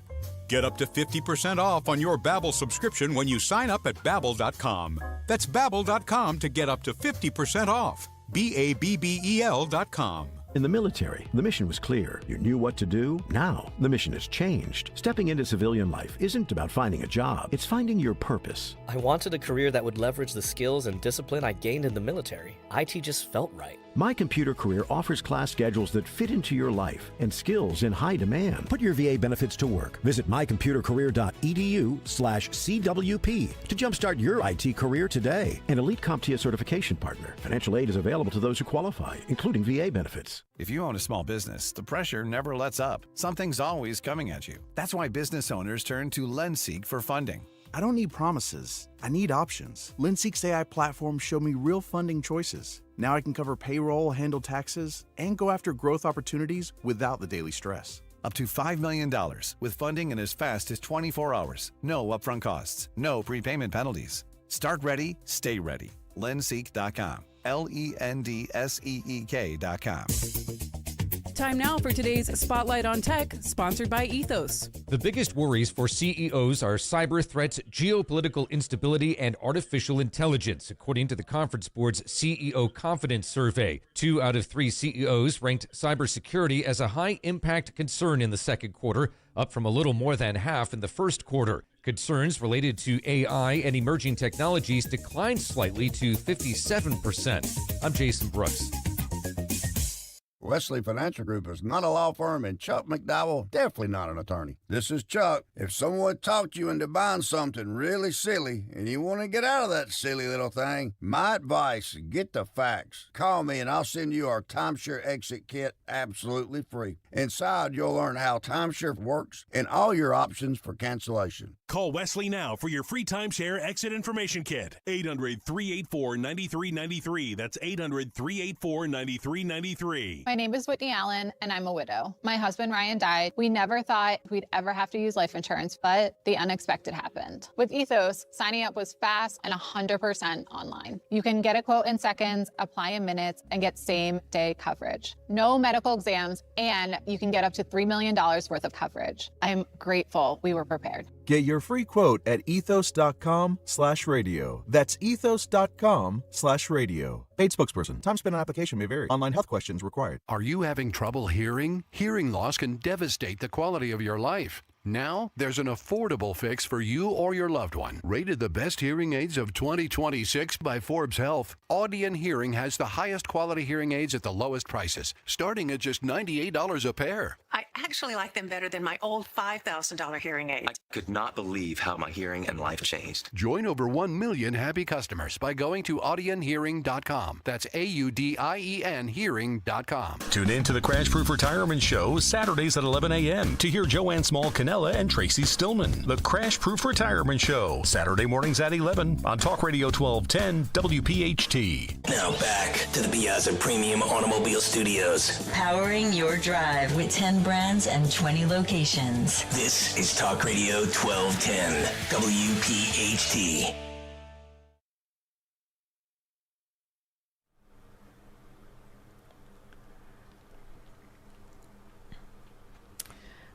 Yes, we're playing that song because our guest, Guy Shiraki, changed his username on X from PA Suburbs Guy, I had to find him, to Phila Freedom Guy.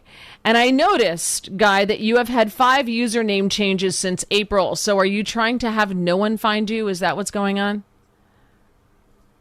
I can't really tell. The FBI has asked me to keep quiet about that. No. I have tried a few different names, and the suburbs thing started in the beginning because a lot of my columns were on the suburbs. And I would joke sometimes with Dom, like I wanted my handle to be PA guy who grew up in South Philly and moved to the suburbs, but that's too long. So in honor of 250, Philadelphia Freedom Guy. I think we should be celebrating this. I do too. And they'll send you a picture. I'll have them send you a picture of something that I sent the guys here because I don't have your, or they can give it to me and I'll send you, talk about celebrating. My town just did our 250th celebration and we brought it. You know, you could do South Philly and then, S Philly and then the number 2 and then Burbs. Oh. I'll have to process that. Okay, I'll have to focus group it on my softball team when I go to coach later today. Okay, all right. That's a hint that we got to let him go soon. So I want to get to your column, money, and you asked this question. It's just so amazing. You talk about how like we've been so conditioned to always be told, well, we need more money. We need more money. There's not enough money for the kids. The grades are falling behind. We need more money. We need more money for their air conditioning, and they all have to have MacBooks, and they all have to this, and more money for everything. But nobody ever asks the question, okay, well, what are the results? Like, what are the results? And I think this is great because I was on the committee to help, plan stuff for the town. And I wasn't that far involved in the finance part of it, but they said, okay, it's this much for fireworks. It's this much for this. Is what are the things that we need that we really want to do? What are the extras? And how much is it going to take to attain those things? And then we're done. Right. But we're never done. They always need more money. Great. Go. You just go because I think this is fantastic. Well, it's a basic question. I mean, Mary, you said it. If you're helping as a parent plan a school dance, you have a budget and there will be a dance, and afterwards you'll pay the bills, you'll clean up the cups and the trash, and you're done. Government's never done. We create emergency taxes for emergency situations. We create we create agencies. We ask for funding, and we always hear whatever the issue is: Medicaid, public education. Whatever the crisis du jour is, we need a tax to fight it. We need a tax to address it. But address it is never solve it. Address it is never fix it. Or the way you would lead life, right? If you want to get your house painted, you talk to the painting company and you say, what will it cost? And they say, well, it costs $10,000. You say, what happens for $10,000? And they give you an itemized bill. And before you let them leave and before you give them the last dollars, you go through the 12 things and you say, oh, you didn't paint my, door. And you say, oh, I forgot that. With government, it appears as though no one asked that question. I've been involved in the education choice issue and education reform for a long time. Philadelphia Public Schools used to spend $6,900 a child when I first got involved. We're now over $25,000. The test scores are essentially the same or worse, and the buildings are in worse condition. Some kids go to schools with leaking toilets and rats. So when they say, but we need $310 million from Uber taxes or from soda taxes or Airbnb, and for what?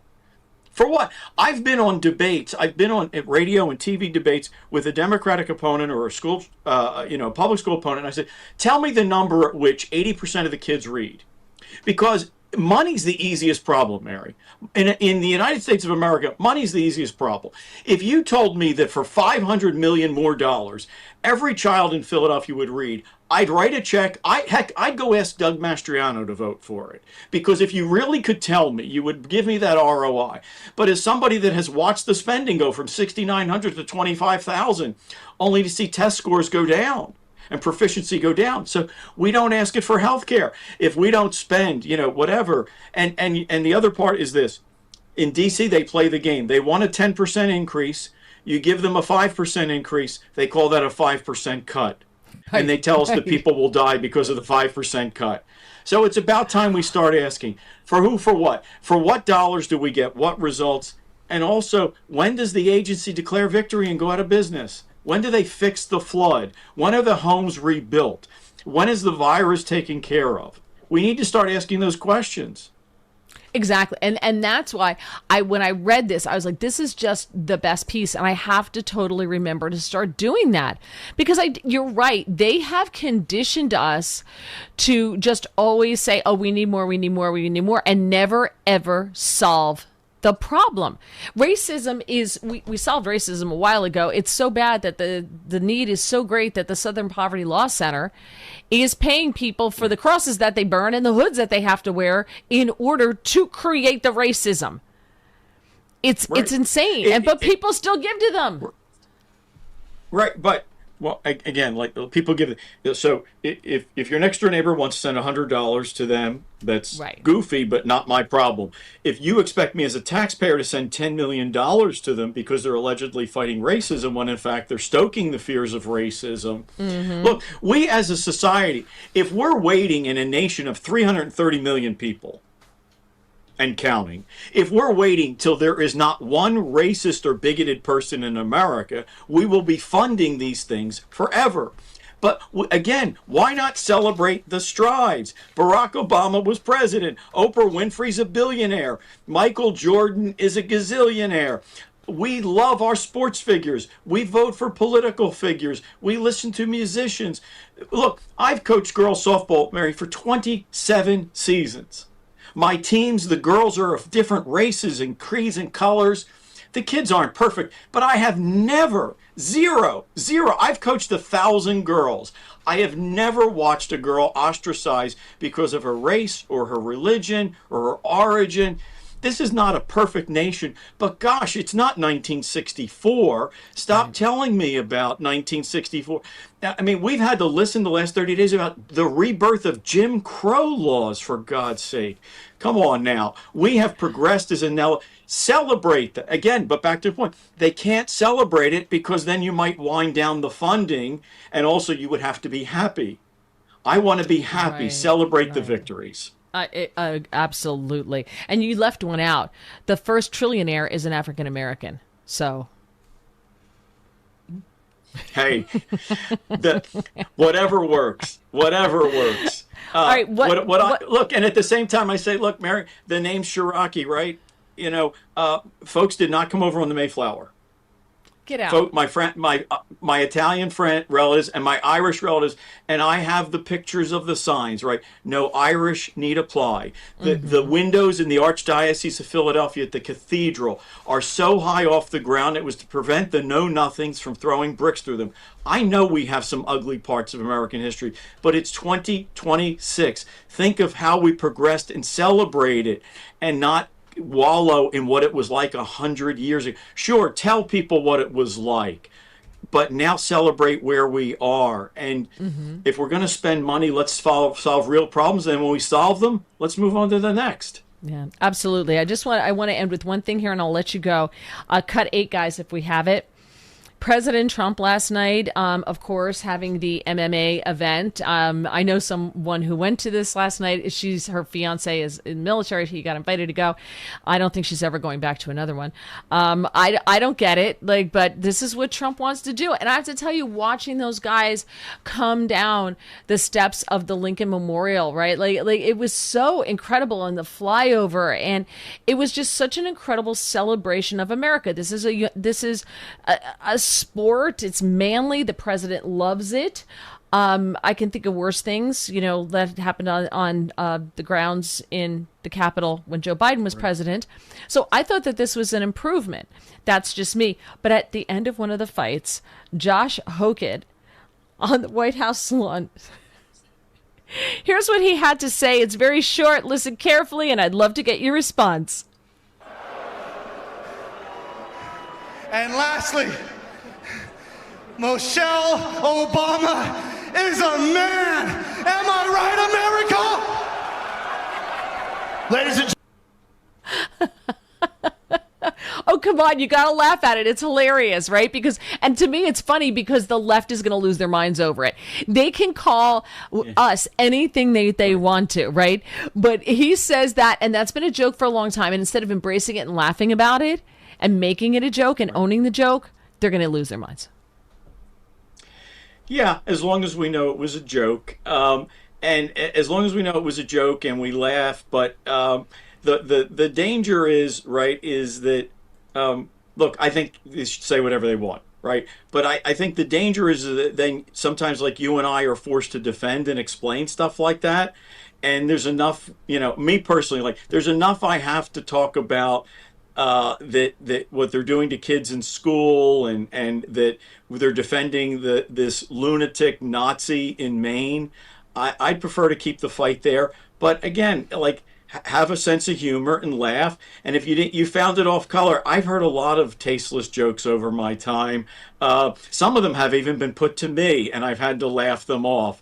I assure you, I assure you that some people have said things about me. So, I thought it was unnecessary, but again, I defend his right to do it. And I'm far more worked up about the guy in Maine and who is real. Like, I'm far more focused on that stuff. Meanwhile, it's 250. Celebrate. And in all places of Philadelphia, let's celebrate. Regardless of your party, regardless of whether you've been here as an American for a year or 100, or you came over in the Mayflower. This is the time to celebrate the shining city on the hill, the birthplace of liberty. That's what this is all about. We hold these truths to be self-evident. Let's celebrate. Yeah. It's funny as you're talking, and you're 100% right. See, this guy said, "Goodbye, Paramount," and he posted a picture that his subscription was canceled successfully because how dare they platform that man? And someone responded, "But leftists have called Melania a stripper, a hooker, and worse for years. But one joke about Michelle Obama being a man, there's a total meltdown." And I think we laugh at the double standard that they have, and their inability. They're all tough, like as we started out with this whole counter programming, and Bette Midler talking about, we're gonna fight the fascists, and then you had Robert De Niro dropping every F-bomb and this and everything else, and because that makes them tough, but they can't take it. And I think that's what you learn why people like De Niro excel when they have a script. Because extemporaneously, not so much, right? We can appreciate Raging Bull. We can appreciate Goodfellas. We can appreciate The Godfather. Last Night, not so much. And that's why they have scripts. They want scripts written for them. And again, the personal stuff. We don't need some of the personal stuff, but if you do it, make fun. I mean, again, for those of a certain age, there was a time when Al Franken was really funny before he became angry. There was a time even when Jimmy Kimmel was funny. Trust me, he was on Comedy Central. He was genuinely funny, and he made off-color jokes, and it was okay, and we laughed at it.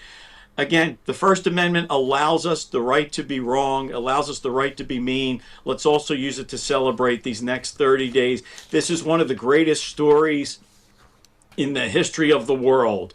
This is one of the only nations ever founded on an idea, on an ideal. We are not united by language or geography. We're united by an ideal. Life, liberty, and the pursuit of happiness, and the right to be silly and wrong. Let's enjoy it and celebrate it. Well said, Guy Shiraki. Thank you so much for joining me. If you want to follow him, you have to follow Phila, Phila, Freedom Guy, until God knows when, like maybe midnight. It changes again. I don't know. So get in while you can. Don't hesitate. Guy, thank you for joining me. I appreciate your time. Thanks so much for the opportunity and enjoying it. And happy 250, everyone. Yeah, absolutely. Good luck with the game today. All right, more coming up on 1210 WPHT. In Philadelphia, Chase is proud to root for the home team because they're our team too. We cheer from the bleachers and on the sidelines. We cheer for gymnasts and quarterbacks. And with more than 80 local Chase branches and 5,000 nationwide, we're right beside you, Philadelphia. Neighborhood bankers, digital tools, national strength. Chase, make more of what's yours. JP Morgan Chase Bank, N.A. member FDIC. No! USA is up 2-0. That is the most dangerous lead in soccer. Relax, Mike. See that, Dan? My left eye is twitching. That's my warning eye. It'll be 2-2 by stoppage time. It's never wrong. With early payout from Bet365, I got paid the second they went up 2 goals. So to me, it's now the safest lead. Early payout from Bet365, huh? Now eye is twitching, Dan. Bet365. Winning is everything. Gambling problem? Call 1-800-GAMBLER. 21 plus only. Must be physically located in Pennsylvania. T's and C's apply. In-app only. A well-organized home isn't a luxury, it's a practical upgrade. Closet Factory designs and installs custom storage for closets, pantries, garages, and home offices. Built to fit your space and your needs. You'll work with a designer, choose the look, and get professional installation, so the project stays simple and the results last. Start with a free design consultation at closetfactory.com. That's closetfactory.com. Hey, this is Larry Steinitz with Investor Schooling. How many times are you going to listen to my voice before you finally go to investorschooling.com? I can't believe you haven't signed up for a class yet. You're going to learn real estate investing. You're going to learn stock options trading. You're going to learn things about money that you didn't even know existed. Go to investorschooling.com right now. Oh my goodness. This Thursday, investorschooling.com, and take that free class. See you there. Summer's the season for fresh starts, and nothing transforms your home like a brand new kitchen. Since 1979, Kitchen Magic in Nazareth has been a family business built on quality and true craftsmanship. This summer, we're making it easier than ever. Save 40% on installation, plus flexible financing to fit any budget. 4 decades of local families have trusted us to get it right. Now it's your turn. Visit kitchenmagic.com and make this the summer your kitchen finally gets the upgrade it deserves. When the doctor informed me that I had to be transplanted, I froze. I was in shock. Mr. Gatling was on dialysis. He had end-stage kidney failure. Transplants are some of the most complex procedures in medicine. I received a kidney transplant at Virtual Health. We are the only transplant center in South Jersey. I can stay in my own backyard. I thank them for keeping me alive. Virtual Health, the only transplant center in South Jersey. Here for good. Learn more at virtua.org. The June heat is here and Philadelphia humidity is officially on the rise. Don't wait for the AC to start working overtime to realize the windows are failing. Call Window Nation now. During the June sale, buy 4 windows and get 4 free. That's right. Upgrade the entire house and get half of those windows absolutely free. Plus, get started with 0 down and no payments or interest for 2 full years. The experts at Window Nation provide a weather-tight seal in just 1 day or less. Beat the heat and save big on those utility bills. Schedule your fast, free consultation today at windownation.com. Babbel proudly presents the Sheep Cheese Fiasco. Cute market. Ooh, cheese. Let's get cheese. Cheese, cheese, cheese. Hola. Quiero una oveja. Pequeñita. ¿Una oveja pequeñita? Sí. Bueno, pues tengo como 20. Oh, no. But they're cute. Don't let your Spanish fool you. Avoid bringing home the farm with Babbel, the award-winning language learning app. Can you make us some cheese, please? Oh, cheese. You're not cheese. Practice with Babbel's guided conversations based on real situations. In just 15 minutes a day, Babbel will have you speaking conversationally in as little as 3 weeks. Yes. Oh, you're so sweet. Get up to 50% off on your Babbel subscription when you sign up at Babbel.com. That's 50% off at BABBEL.com. Don't know who to trust? Go with the sure thing. PJ Fitzpatrick has been your trusted roofer for 45 years. They've earned thousands of 5-star reviews and back all new roofs with a lifetime guarantee on materials and labor. The PJ Fitzpatrick team of experienced professionals install most roofs in just 1 day. Set up a free consultation this month to save thousands. Plus, they have a variety of financing packages that work with any budget. Don't wait.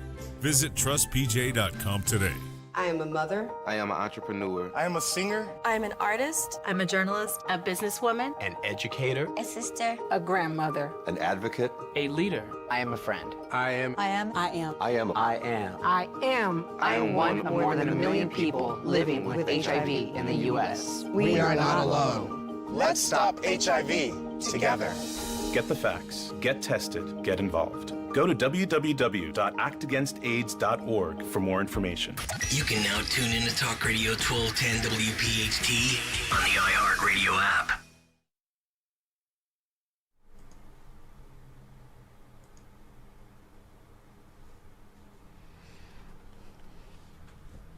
And welcome back.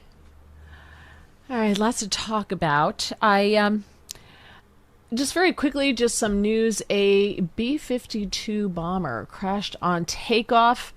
Shortly after takeoff from Edwards Air Force Base in California, went down around 11:20 a.m. there, so that's 11, 12, 1, 2, that's 2:20 our time.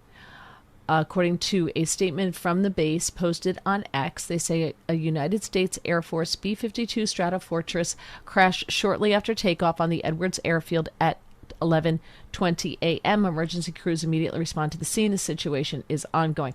And there's a picture that someone posted, and it looks like smoke coming out of it.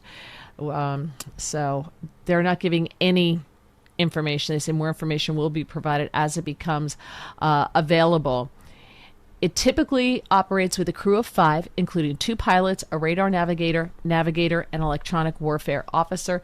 The status of those on board was not immediately known, and we don't even know how many were actually on the aircraft. So there's 70. It was one of 76. So there's 75 B-52s remaining in the Air Force inventory. So, all right, so that's that. Other news.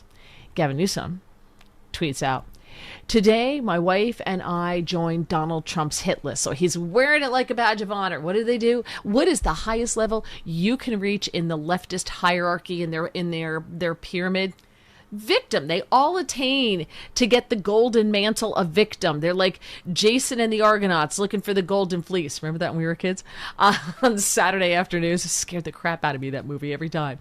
That's the thing. They want the golden fleece, the golden mantle of victimhood. My wife and I joined Donald Trump's hit list. He has directed his Department of Justice to investigate us. They have not found a crime. They are simply trying to find one. Huh. That sounds oddly familiar. I believe Gavin Newsom applauded similar efforts against Donald Trump not that long ago.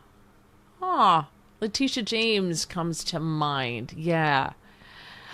He isn't coming after me because of mean tweets, but because I am considering running for president. He hates that I consistently call him out. He is simply the most corrupt president in American history. We have nothing to hide. Mr. President, come after me. I'm not going anywhere. The country is watching. And again, as we were just talking about, this makes me laugh. Because he's trying to don the victim of mantlehood, and at the same time, he's a victim. But he's a fighter. I'm a victim because I'm a fighter. And they're all just such fighters. And it's just so... He's just so beta. He really is. And listen, good-looking guy. But he's such a soy boy when you come down to it.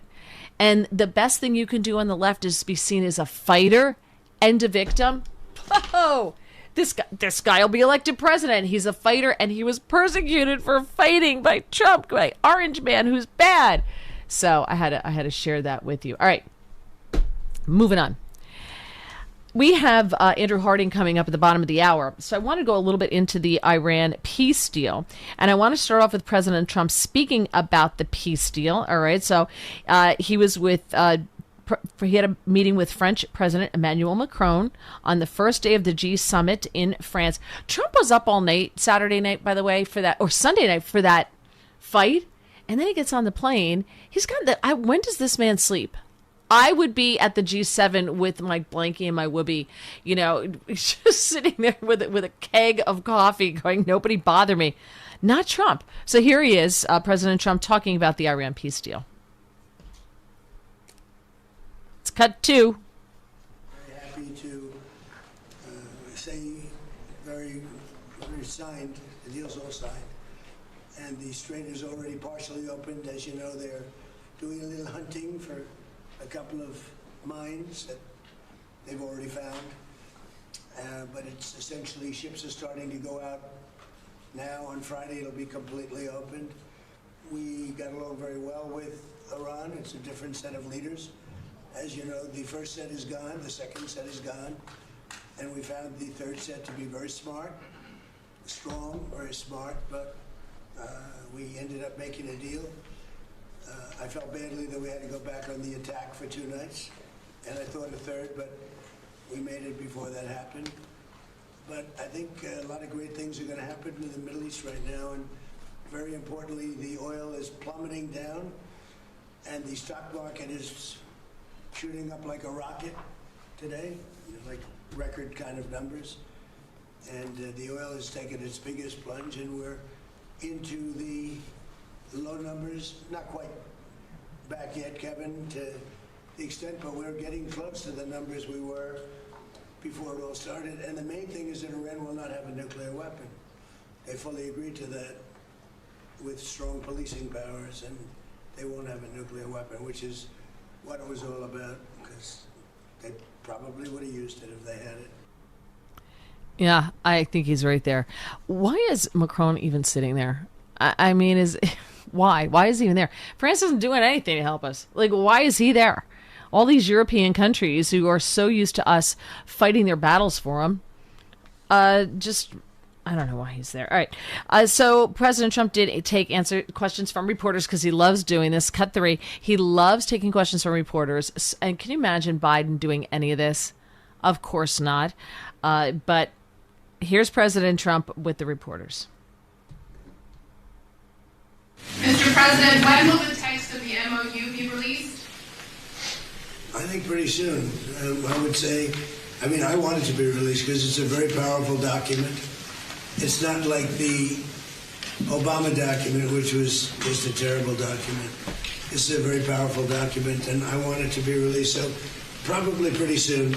I would say sometime after Friday, because the strait opens completely. It's open now, but it opens completely. We'll have all the mines knocked out of, for the most part. We have a lot of lanes right now already.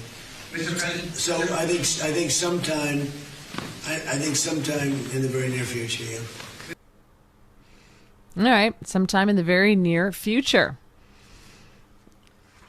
And we'll see what happens. You know, the thing about this that cracks me up is the left, again, losing their minds over the deal, the memorandum of understanding. Nobody knows what's in it.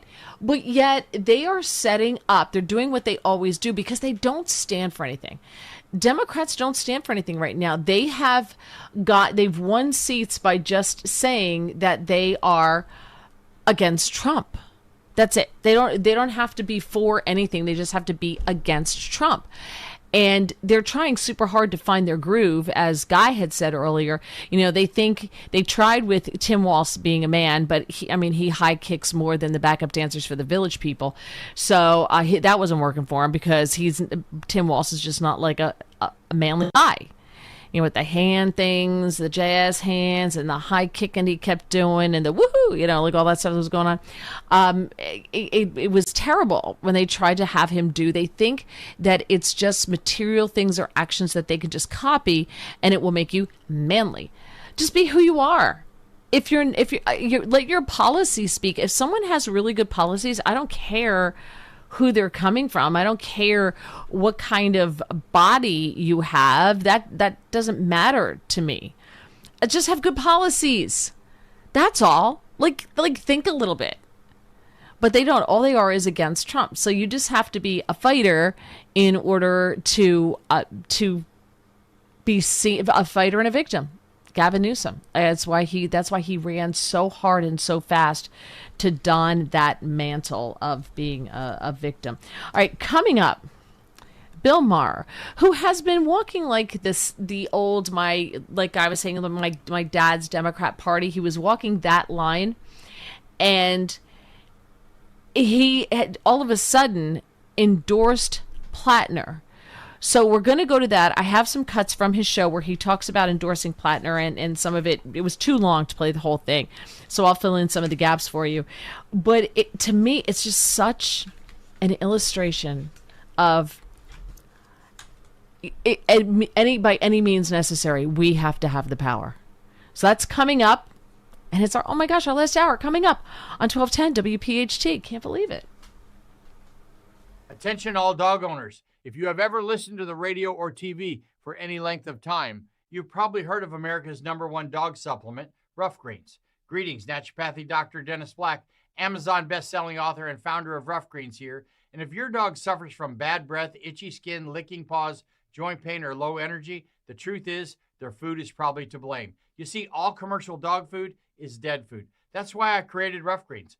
One daily scoop gives your pup the live vitamins, omega oils, probiotics, and enzymes that will bring their food back to life. Don't believe me? Let your dog try it before you buy it. I'll send you a free Jumpstart trial bag, risk-free. You just cover the shipping.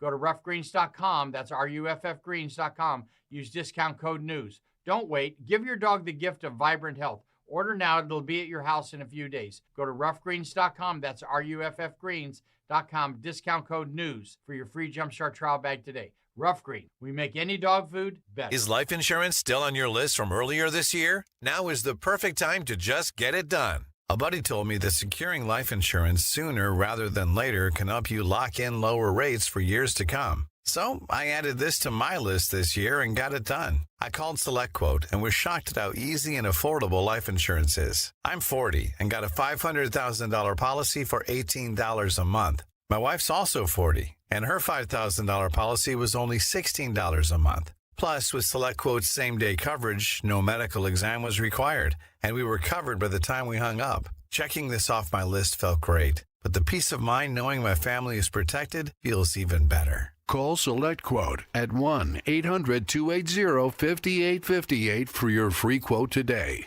That's 1-800-280-5858. Or go to SelectQuote.com. That's 1-800-280-5858. Details on example rate at SelectQuote.com. By texting 64000, you agree to receive recurring automated marketing messages from Real Success. Message and data rates may apply. No purchase required. Terms apply. Available at OurRealSuccess.com. Do you want to learn how to make money flipping houses and acquiring rental properties right here in Philadelphia without using your own money? You'll learn to flip houses and secure rental properties in your spare time to get on track towards real wealth building. We're offering a handful of motivated individuals the opportunity to attend our workshop right here in Philadelphia for free. That's right, we'll give you 2 free tickets when you text INVEST to 64,000. Philadelphia is the perfect market to flip houses and build rental income. Don't miss this opportunity. Come to a complimentary live 2-hour workshop this week right here in Philadelphia and learn how to start making money flipping homes and building long-term wealth with rental properties. To get 2 free tickets, text INVEST to 64,000. Text in the next 10 minutes, and registrants will also receive a free copy of our Funding for Deals guide. Text INVEST to 64,000 for 2 complimentary tickets. Text INVEST to 64,000. This is the sound of Jack, buzz cutting his way to a small fortune. To Jack, every time he cuts his own hair, that's $50 right in his pocket. If Jack sees DIY buzz cuts as a saving strategy, Wells Fargo is right behind him. And with their mobile app, tracking his savings is easy. Oh, ouch. However you make money work, we can work with that. Mobile carriers' message and data rates may apply. Wells Fargo Bank, N.A., member FDIC. Bring on the fun and bring home a new Honda with a great deal on your favorite Honda vehicles. And finally take that road trip you've been dreaming of. Now's the time to check out the Honda Civic and HR-V. From Honda, the 2026 KBB.com best value brand. For a limited time, well-qualified buyers can get a 3.49% APR on the 2026 HR-V. Visit Piazza Hyundai of Philadelphia, Langhorne, Pottstown, Reading, or Springfield today. See dealer for financing details. Based on 2026 Consumer Choice Awards from Kelley Blue Book. Visit KBB.com for more information. And no monthly payments or interest for 2 years. Call now, 866-200-8670 or windownation.com. In select markets, trust our family of brands, New South Window and ArmorView. That's 866-200-8670 or windownation.com to book a consultation. I've been telling you all about the secret war on our cash and the free report you can receive a copy of by contacting Swiss America at 800-289-2646. I'd also like to encourage you to subscribe to their podcast on YouTube. Just search Swiss America Trading. The podcast can provide you a ton of vital information and financial news in the challenging and uncertain times we're in. Subscribe today. Learn more about BRICS, industry leaders, and their market predictions for the future, along with what you might expect to see in terms of precious metal performance in the weeks and months ahead. Message and data rates may apply. I'm Lindsay Davis. For the latest on today's headlines, be sure to watch Prime tonight, starting at 7 Eastern on ABC News Live. Now with more news, here's Michelle Franzen. California's Governor Gavin Newsom, in a social media post on X, says the Justice Department has launched an investigation into him and his wife. Newsom appeared in a video on social media and says he's being singled out, he says, as one of President Trump's political enemies. Donald Trump isn't just coming after me because of my mean tweets. He's coming after me because I'm considering running for president, because he hates that I've consistently called him out over and over again for his lies and deceit. Newsom did not specify what the DOJ is allegedly investigating. The FIFA World Cup now in full swing, with matches taking place in host countries Mexico, Canada, and the U.S. After the first U.S. match in Los Angeles, another U.S. city preparing to host World Cup matches this week. But an incident involving the English national soccer team has led to a police investigation. The English soccer squad made a cross-country trip from Florida to Missouri and had much of its equipment sent by truck. When the trailer was opened up in Kansas City, team officials found that autographed jerseys, goalkeeper gloves, cleats, and a World Cup soccer ball were gone. The two truck drivers have been arrested and charged with possessing $18,000 in stolen goods. The English team has recovered most of its gear. Jim Ryan, ABC News. Tonight, Iran takes on New Zealand at SoFi Stadium in L.A. Michelle Franzen, ABC News. Hot summer days and high energy bills are on the way. Upgrade your home's old leaky windows this month during Window Nation's Buy 4 Get 4 free sale. Yes, half of your new beautiful energy efficient windows free. Plus no money down and no monthly payments or interest for 2 years. Call now 866-200-8670 or windownation.com. In select markets, trust our family of brands, New South Window and ArmorView. That's 866-200-8670 or windownation.com to book a consultation. The thought of my sons growing up without me inspired me to quit smoking. I talked to my doctors, and then I threw away all my cigarettes, ashtrays, and lighters. I started exercising instead of smoking. Getting support from friends online kept me on track. Staying away from alcohol when I was first quitting was key. Instead of smoking after I ate, I'd get up and take a walk. I missed having a cigarette in my hand, so I'd hold a pen or a straw, anything. Until I knew I wouldn't give in to temptation, I spent more time with my friends who didn't smoke. I went to places that were smoke-free. I didn't stay quit the very first time I tried. I kept on trying, and I learned something each time. Do whatever it takes. No matter how many times it takes. I quit. I quit. I quit. We did it, so can you. You can quit. For free help, call 1-800-QUIT-NOW. A message from the U.S. Department of Health and Human Services and CDC. WPHT, HD, WOGL, HD3, Philadelphia. From the Piazza Auto Group Studios, experience the power of one with 8 brands and 25 locations. Always live on the free Odyssey app. Now, The Drive at 5. 30 minutes of nonstop talk. From Talk Radio 1210 WPHT.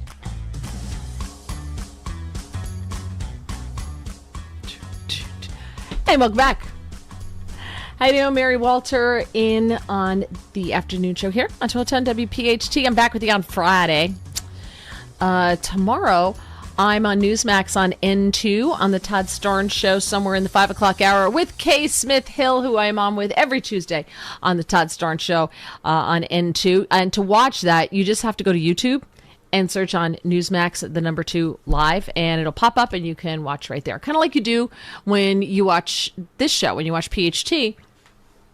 Oh, hold on, I gotta close my door. When you watch this stream, it's the same thing. You just hold on, there we go. All right, you just go to YouTube and you type in 1210 WPHT and it comes up. So you just do the same thing and you type in Newsmax 2 live and it will come up. So that's tomorrow, and then I don't think anything Wednesday. Maybe Wednesday. I don't know. I gotta look. So a lot of stuff comes in like the day before. So that's that. But definitely Friday I will be back here. So all right. So I told you before the break that Bill Maher, who has been kind of like central, is kind of like been in the middle. He endorsed Graham Plattner. And it's interesting, with all of the problems that Graham Plattner has, the Democrats have made it okay if they do it, but it's not okay if you do it. And there's always a reason why. So I was debating a guy on Newsmax last week, a liberal, a Democrat, which good for him for coming on. It's like being Scott Jennings on CNN, right? And I said to him, I said that Democrats' morals are mutable. And he took offense at that. And I said, well, wait a minute. Because he said, the host said, well, look what you did to Kavanaugh. Like, look at what you guys did to Kavanaugh. And you, because of an accusation. What happened to, believe all women, all that stuff.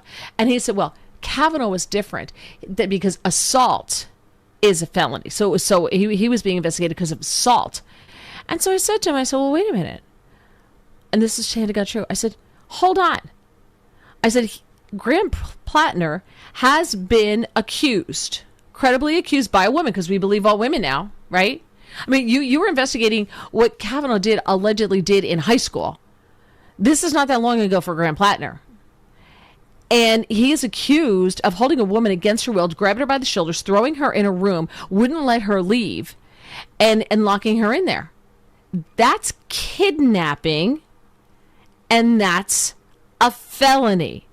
So shouldn't that be investigated? And do you know what this guy said to me? Because this is how they will go to all lengths to justify, but what we did, it's different than that. If it's not exactly the exact same thing, then they justify it. He said to me, I kid you not, he goes, oh, come on. She said she fell asleep.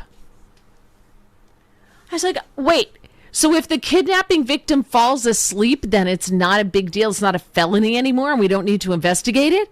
You just proved my assertion that your morals are mutable. It's always yes, but she fell asleep.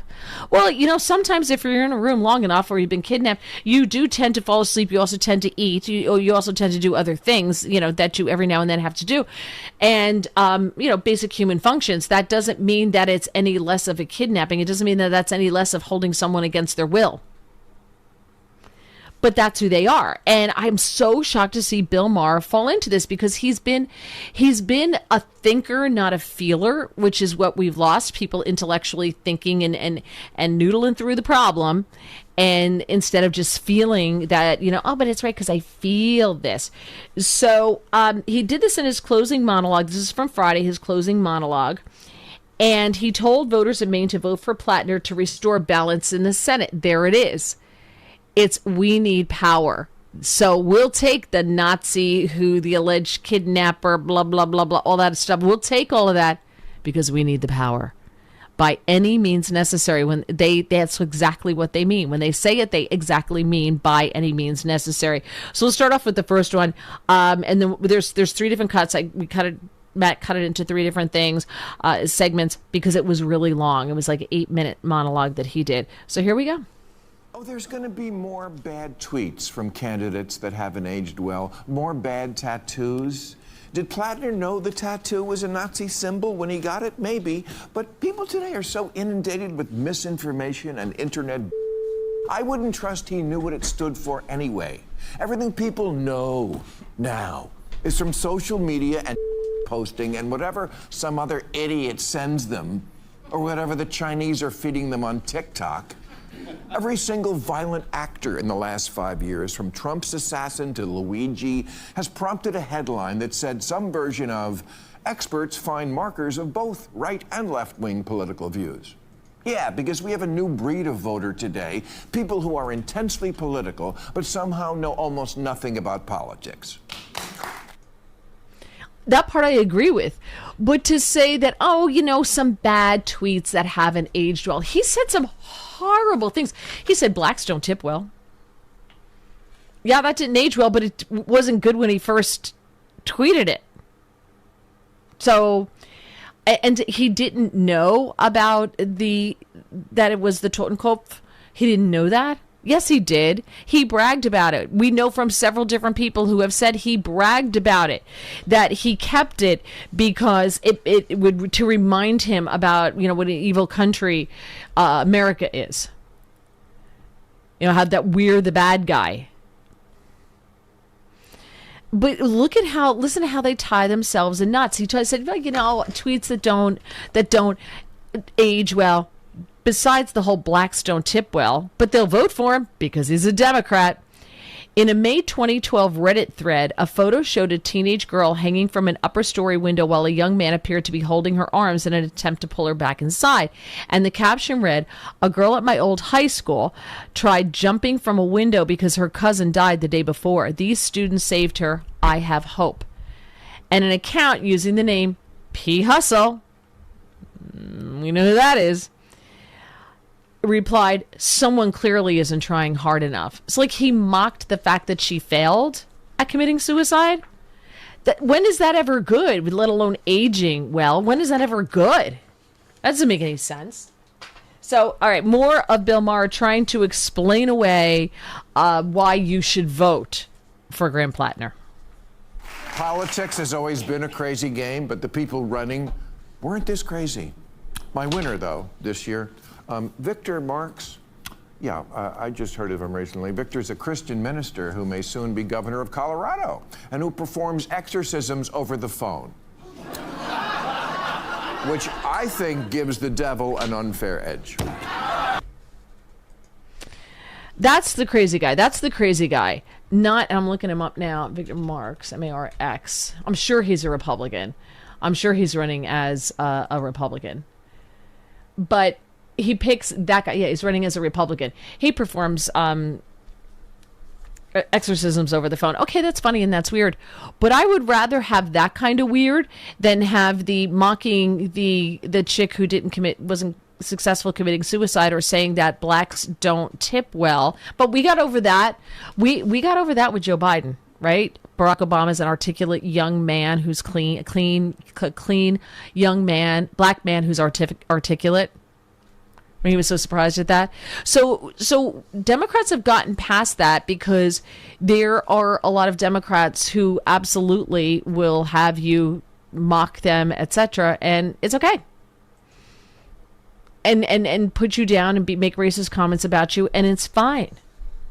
But he's the joke. He's the crazy guy. The religious guy's the crazy guy, not the guy with the Nazi tattoo. Not the guy who has allegedly roughed up several young women. Not the guy who, according to one woman, was using her to cheat on his, at the time, then fiance, who the fiance then apparently didn't get married to him. But history repeats itself. Not the guy who had his profile with the big tattoo there proudly displayed on the hookup webpage, whatever site he was on, whatever. No good can come from those sites. I'm sorry. This is why I will stay married forever. And God forbid my husband gets hit by a bus. I'm never getting married again. I'm never dating again. I'm not doing any of it, because it is, from what I can tell, it's Hunger Games out there. And people like Plattner are on there. Thank you, no. Not happening. I'll be very happy and I'll become a cat lady. I'm going to get a dog, though. Maybe cats, but whatever. But I don't care, and you can mock me for being a cat lady. I don't care. I'm not doing it. All right, last one. Talking more about this Victor Marx guy, mocking him, not the Nazi, who's running as a Democrat. Victor says he rescued 45,000 people from predators, which is about 45,000 more than anyone can verify. He says he called in an airstrike that killed 70 ISIS fighters, which is impressive considering at the time he was not in the military. He says he was forced to kill a man when he was 7, and when a reporter asked, "Do you think you've killed people as an adult?" his answer was, "Does it matter?" I think it does. Thank you very much. Listen, he's like, oh, he wasn't even in the military. Claims he called in a strike. If I remember correctly, didn't their candidate for vice president also have a little bit of a stolen valor kind of issue lying about his military service? Didn't Plattner have a little bit of an issue about his military service, from what I understand? Uh-huh. And Democrats stuck up. What about Wes Moore? Got caught. And what they do is they inflate their military record. A little stolen valor that way, that's fine. But they ignore it. So again, it just proves my point that their morals are immutable. It's always yes, but with them. Now, sometimes when you say yes, but, it works. Sometimes you have a valid point. But for them, it's just really trying to justify our guy's worse than your guy, but we know that our people will vote for someone who is fill in the blank. And I got to tell you, the Nazi thing I never ever thought would fly. I am shocked that we are at the Nazi stage of the game, that it's okay. Somebody who openly supports Nazis, totally okay. I was shocked at the anti-Semitism on the left, totally okay. Did you see the story? I saw it this morning. Gosh, I wish I had the guy's name. He had applied for a job, and then he's checking out the company, and he posted on a web page or on a chat thing that he was not going to take the job or wouldn't take the job because the two guys who own it are Jewish, and he would never work for a dirty Jew. And I thought, what? How did we go to that being acceptable? How did we get there so fast? And they weren't going to out him because they were hoping he would learn a lesson. They weren't going to out him. And then something happened and his name got out there, and that was that. And they're like, well, maybe he'll learn now. But there's a company out there who will gladly hire this kid. I'm really shocked at how we got where we are so fast. And again, this is yet another reason why I game it all out. Will I be dead by the time... Like, I never thought I would be alive when Nazis would be in power here. Clearly, I was wrong. And I'm not even collecting Social Security. It's not going to be any anyway, so it doesn't matter. But I'm not at that age yet. I'm not collecting.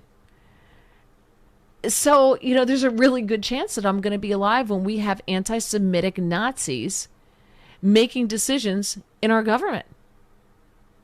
It's frightening as all get out. Scary as all get out. I just never, ever thought that I would be there. Trump now, he got Bill Maher endorsing Graham Plattner. President Trump, we'll just make sure I got all of this. Yes. Okay. One thing that was not on the audio that I played, he went on and said, yet I would still urge the folks in Maine to vote for him for two reasons. One, we need to restore balance in our government, and a Democratic Senate would help a lot with that. So anything for power, we'll take the Nazi.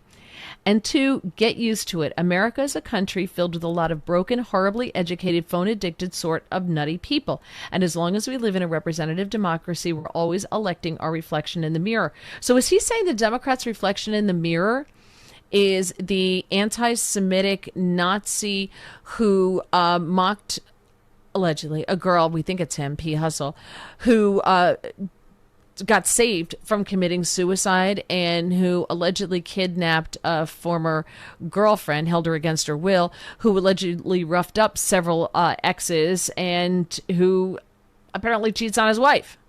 Is that who the Democrats are when they're looking in the mirror? That's who we have to elect because we ultimately elect ourselves.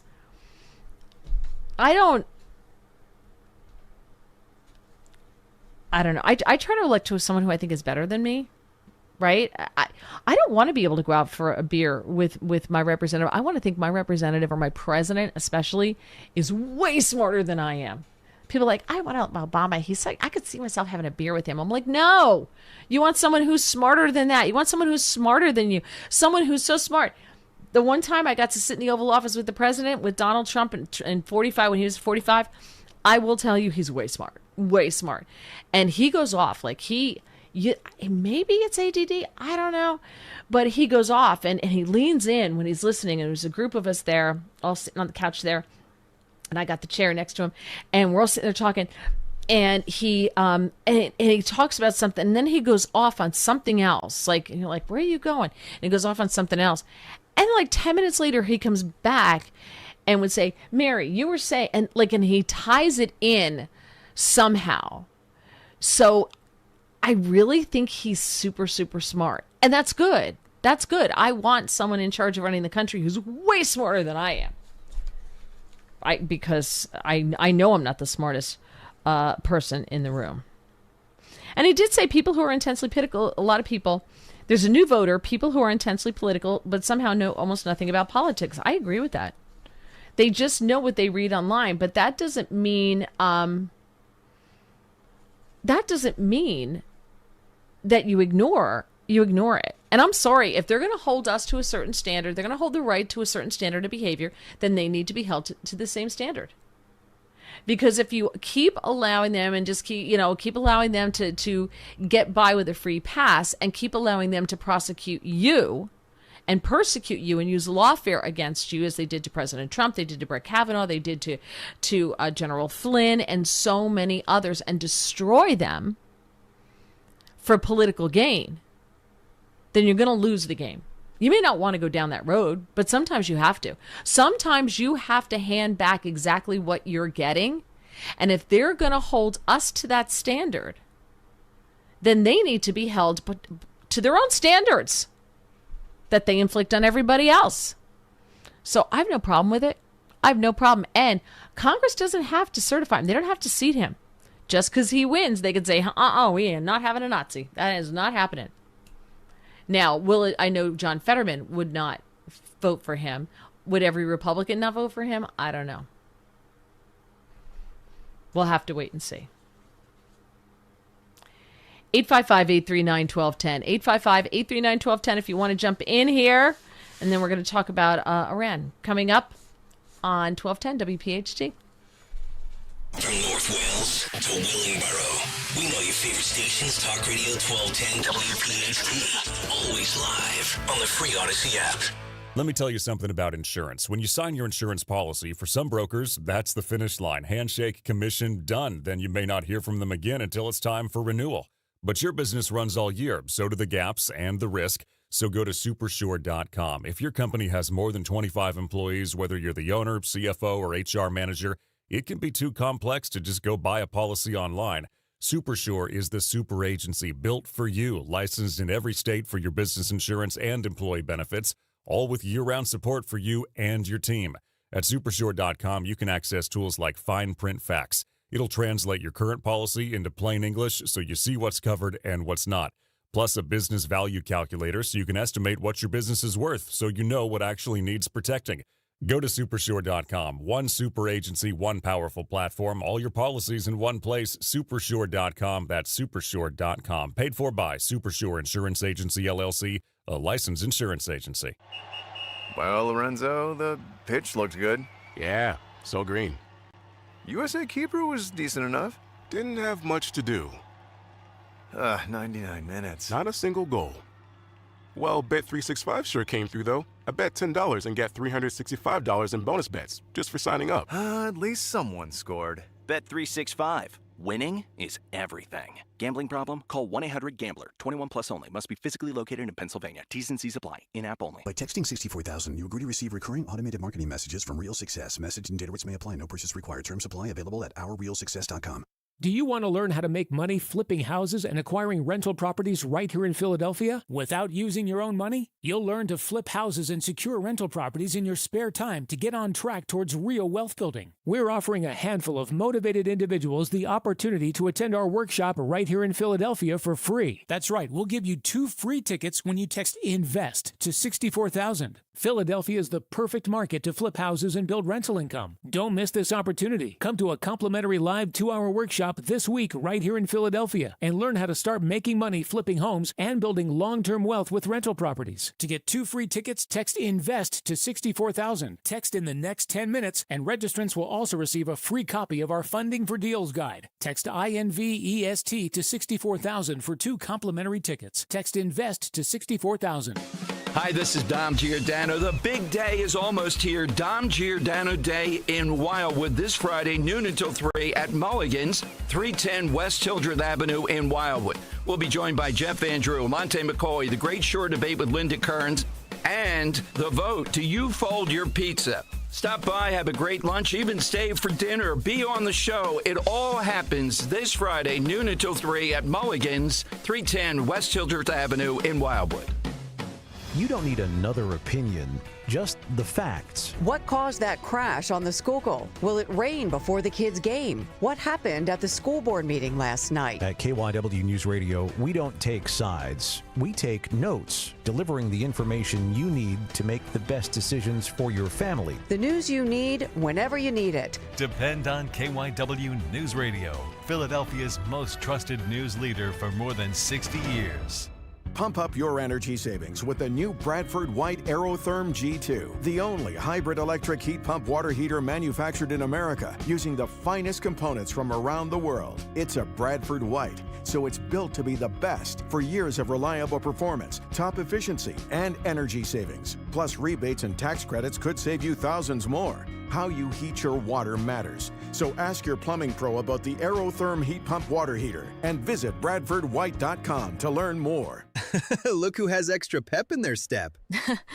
Well, I just finished my to-do list. Gas tank is full, tonight's dinner plans are set, grocery shopping is complete, and I even got everything for those barbecues and pool parties we have planned. You know what's even better? What? Every one of those stops gets me a bit of money back. How are you doing that? By using Upside. Upside? What's that? It's a free app where I earn cash back on gas, groceries, and dining out. They even gave me a cashback bonus on my first grocery trip. So that extra pep comes from all that cash back. Looks like I need to download Upside.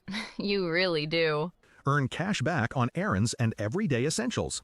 Download Upside and use promo code TUNEIN5 to earn an extra $5 cash back on your first purchase at one of over 100,000 available locations. That's promo code TUNEIN5 for an extra $5 cash back. Remember, use promo code TUNEIN5. Offers vary by user and location at participating merchants. Go to upside.com for terms and conditions. Epic parties start at Staples. Now you can grab Party City balloons, decorations, and tableware, plus matching custom invites, banners, and more right at Staples. That was easy. Now back to the Piazza Auto Group studios. Experience the power of one with 8 brands and 25 locations. This is Talk Radio 1210, WPHT.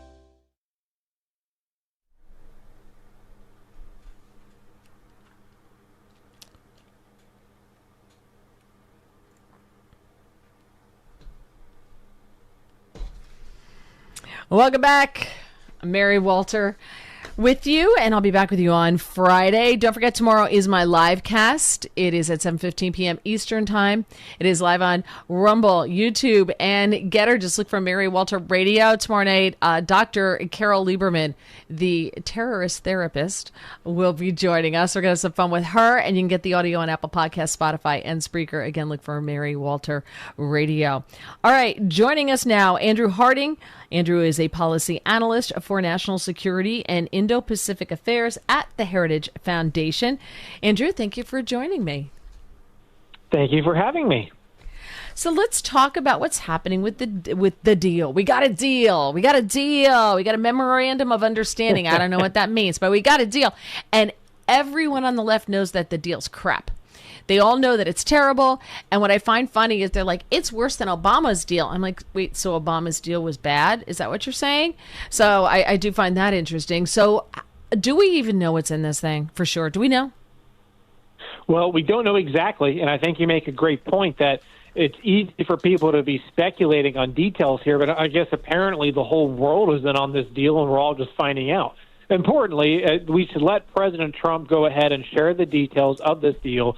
Once it is signed formally, as it sounds like, as he's mentioned while in France, this could be coming as soon as Friday this week. There sounds like there's been some movement between the Americans and the Iranians to sign some initial electronic documents, per se.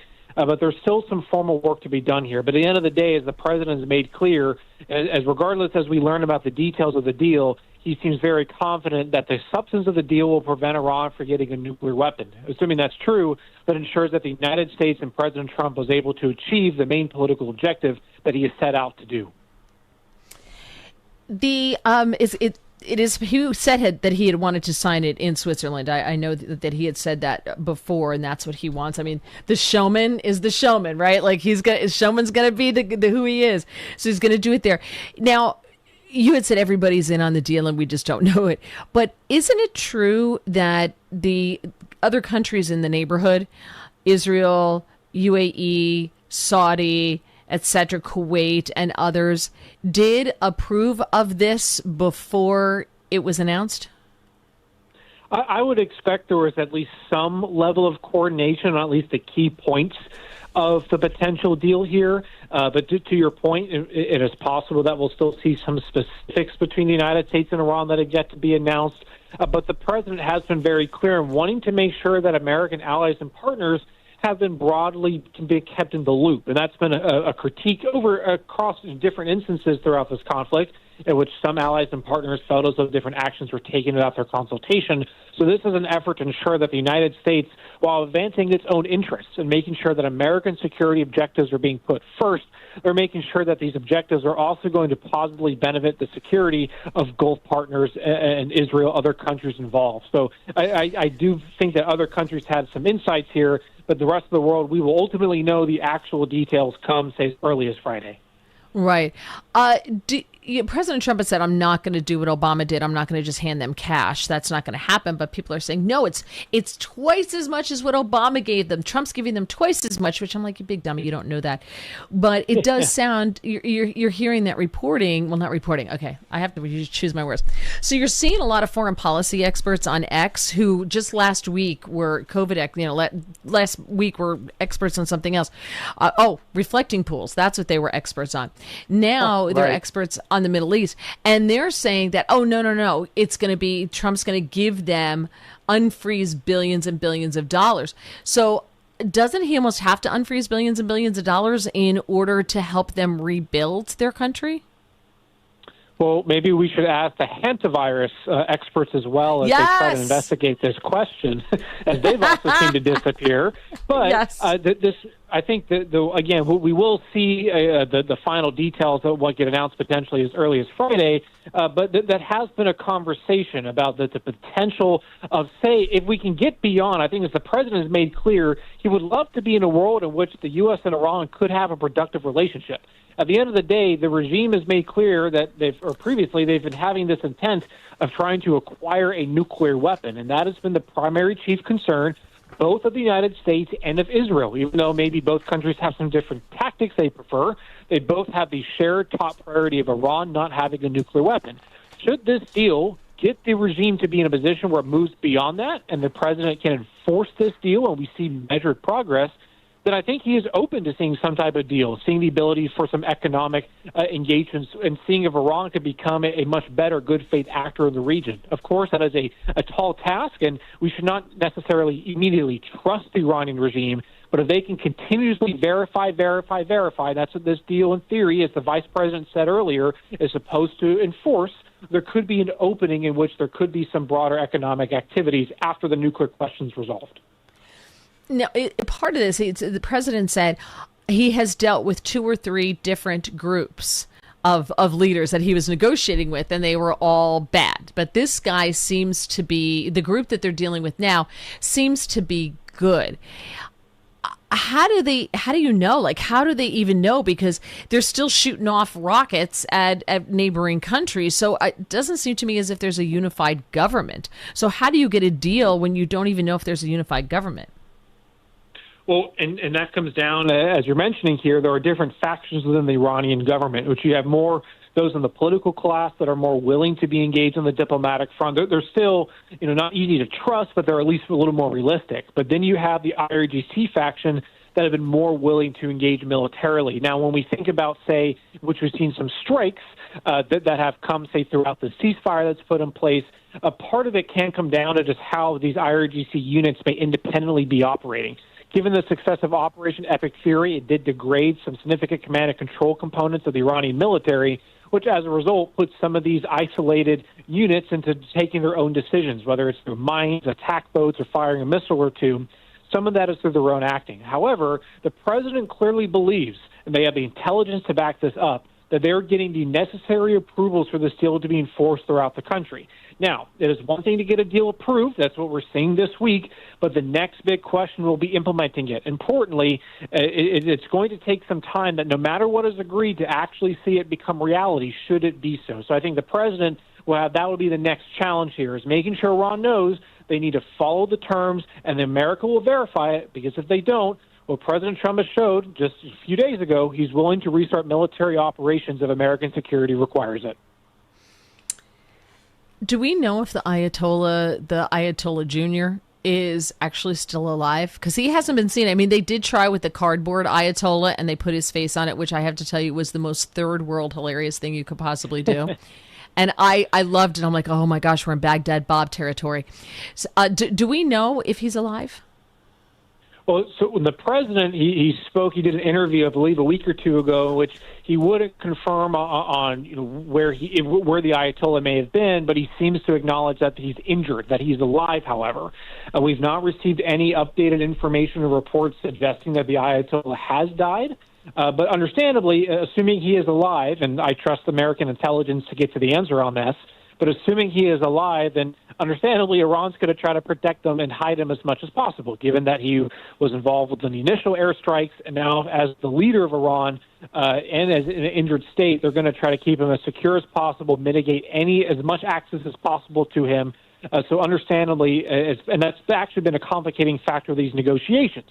Because while Vice President Vance can pick up the phone and call the president when he needs to in Pakistan, say he's visiting there for meetings, the Iranians have to go back perhaps in tunnels or caves or have very, very complicated or just long, drawn-out communication lines to get to the Ayatollah and his decision-making. So as of now, it seems like he's alive, but it will be interesting to see, does he ever ultimately make a public appearance? And if he does, what does that look like in his leadership?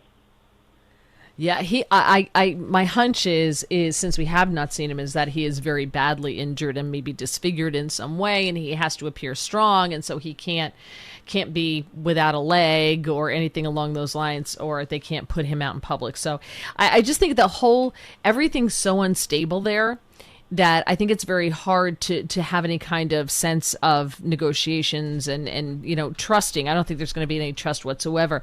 I had read a report about a month ago that the leadership in Iran was taking all the money they had, they were putting it in their pockets, sewing it into their hems and putting it in their shoes, and they were going to be beaten feet and going to Russia.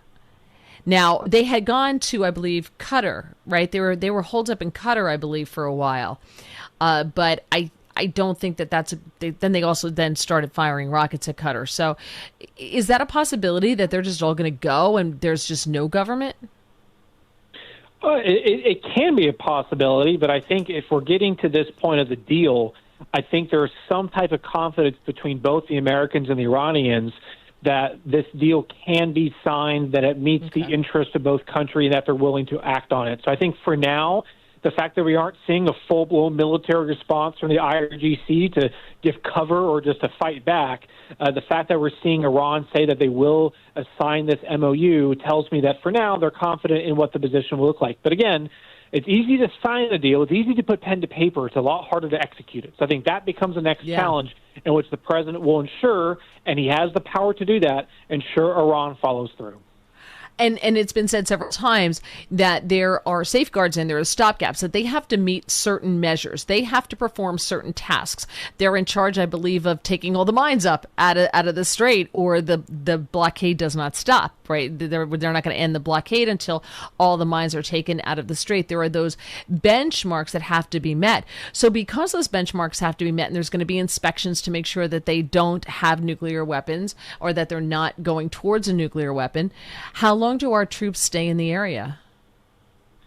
Well, the United States has a permanent presence in the Middle East, and that's actually been a key factor with some of these Gulf countries working with the United States more closely, as Iran decided to fire out these countries at the start of the conflict, which as a result helped the many Gulf countries understand that the United States military presence was to their national benefit, was providing them security and countering and destroying Iranian missiles.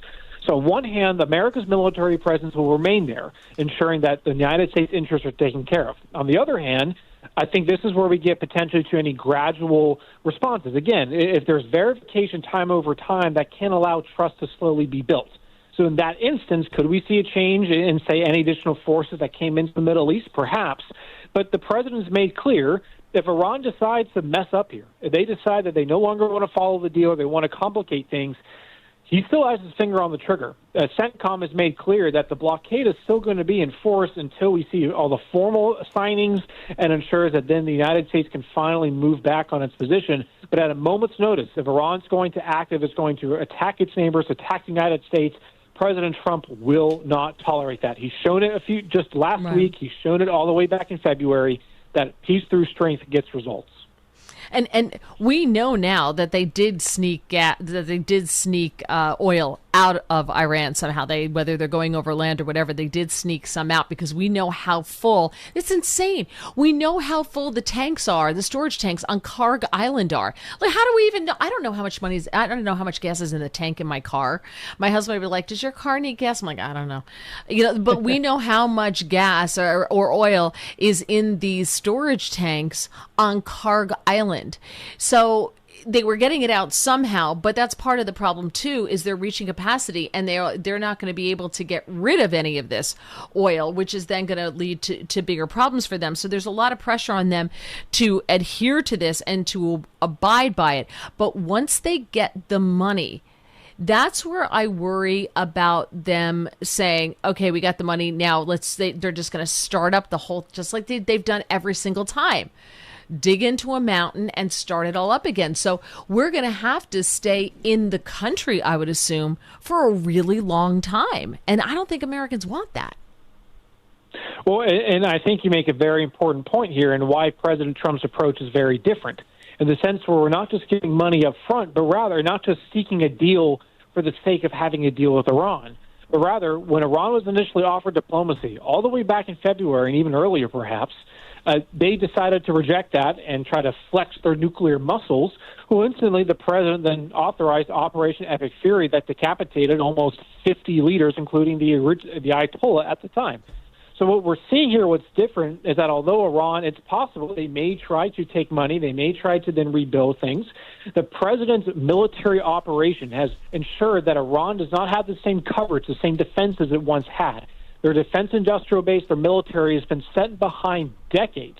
So even if Iran tries to rebuild things, A, we'll be able to see it and can react, but B, their threat won't be as damaging, and they won't get to a critical threshold, as Secretary Rubio has made very clear, in which they can develop a nuclear program and hide behind a ballistic missile and drone system that effectively makes them a porcupine, the North Korea, the Middle East, that they can just overwhelm you with drones and missiles, so you don't want to actually attack Iran with a nuclear program. So this operation, the military side, of course, in combination with the economic fury, has ensured Iran's in a weakened position, and they're going to have to think twice before taking any action against President Trump. So last thing I want to ask you, because, I'm a big fan of you police your own neighborhood, right? We can't be there forever. We can't be, solving every problem on every block. You police your own. The Middle East, you've been at this for a long time, people. Let's get it together. And I kind of figured Iran really alienated some friendships because they just bombed everybody, just everybody around them, which made no sense to me whatsoever. These countries that were involved in approving this, which I saw a list, and it was quite a few countries that were involved allegedly in approving this deal and having input into this deal. Because the signing's in Switzerland, do we see some of these countries sign on to the Abraham Accords? I think it would be nice to see countries sign on to the Abraham Accords. This deal may focus exclusively on the U.S.-Iranian deal here, but if there are opportunities for that to happen, I think the United States would welcome that. Of course, in President Trump's first term, he was the architect of getting the Abraham Accords, and every country, the countries that are involved in there, that have recognized Israel and have opened economic and security ties, are seeing trade increase year over year. And even just recently, a couple months ago, Israel providing support, for example, to the UAE, ensuring that they're able to better respond and defend against Iranian missiles. So there are examples of the Abraham Accords making a notable difference for the lives of all citizens involved. So there are more that want to do that. I think the president would very much welcome that. Yeah, I was just curious. I had to get that question in. All right, we got to run. Andrew Harding, thank you so much for joining me. I really appreciated it. You answered so many great questions for us, and I can't wait to see what's in this. I'm such a dork. I really want to know what's in this. But thank you so much. Have a great rest of your week. Thank you. You as well. All right, we're going to wrap it up here. Coming up on 1210 WPHT. If you own a business, you've heard it all. From fast funding to easy approvals, everyone says the same thing. LendSeek is different. We show you what you actually qualify for. LendSeek's AI-enabled platform matches you with funding options with no guesswork. Up to $5 million in as fast as 24 hours. If you've been in business over a year, doing at least $50,000 per month, apply for free with zero out-of-pocket costs and access to over 100 lenders. Start ready, stay ready. LendSeek.com. LendSeek.com. Hey, John, why so glum? I just got let go. The company's downsizing. This is the third time in the last 2 years. I'm done with this. Have you thought about My Computer Career? I've heard they can train you for a career in IT in just a few months, including cybersecurity and the basics of AI. And you don't need prior training or experience. Now that's a recession-resistant career. Wow, thanks. I'll check them out. Go to mycomputercareer.edu and take the free career evaluation. Mycomputercareer.edu, an Elite CompTIA certification partner. Financial aid is available to those who qualify, including VA benefits. Hit the road this season to watch the birds. Book your road trip with Fans of Philly. Trips are available now for Nashville, Arizona, Chicago, and London. Travel in style with transportation, a pregame party, and game tickets to enjoy the birds on the road this season with Fans of Philly, the official travel partner of 94 WIP and the Eagles Radio Network. Book now at fansofphilly.com. That's fans with a PH of Philly.com. There's a reason that potato chips don't come in a clear bag. There's only 8 chips in this bag. That's why. It's only about 2/3 full. The rest is air. It's a lot like opening up your 401k at retirement. You get about 2/3 of it, and the rest goes to Uncle Sam. Jim Cipriotti at the Retire Ready Financial Group can help. His tax mapping process can help forecast what your tax bill will be in the future, and that way you can build a strategy now to potentially decrease your tax bill in retirement. In other words, more for you and less for Uncle Sam. Call today for your complimentary retirement tax mapping report, 610-894-7415. That's 610-894-7415, or find them online at retirereadyfg.com. And get Uncle Sam's greedy hands out of your retirement. Hey, you've had enough. With a complimentary tax mapping report from Jim Cipriotti. Investment advisory services offered through Retire Ready Wealth Management, a registered investment advisor. Insurance and annuities offered through James V. Cipriotti, Retire Ready Financial Group, LLC, NPN number 2083768. If clutter is costing you time, fix it right away. Closet Factory designs and installs custom storage for closets, pantries, and home offices. Schedule a free design consultation at closetfactory.com. Closetfactory.com. See Joe Conklin at Parks Casino with the City Rhythm Orchestra Thursday, June 18th in a Salute to Summer concert. For tickets, go to joeconklin.com. JoeConklin.com! Finding great candidates to hire can be like, well, trying to find a needle in a haystack. Sure, you can post your job to some job board, but then all you can do is hope the right person comes along.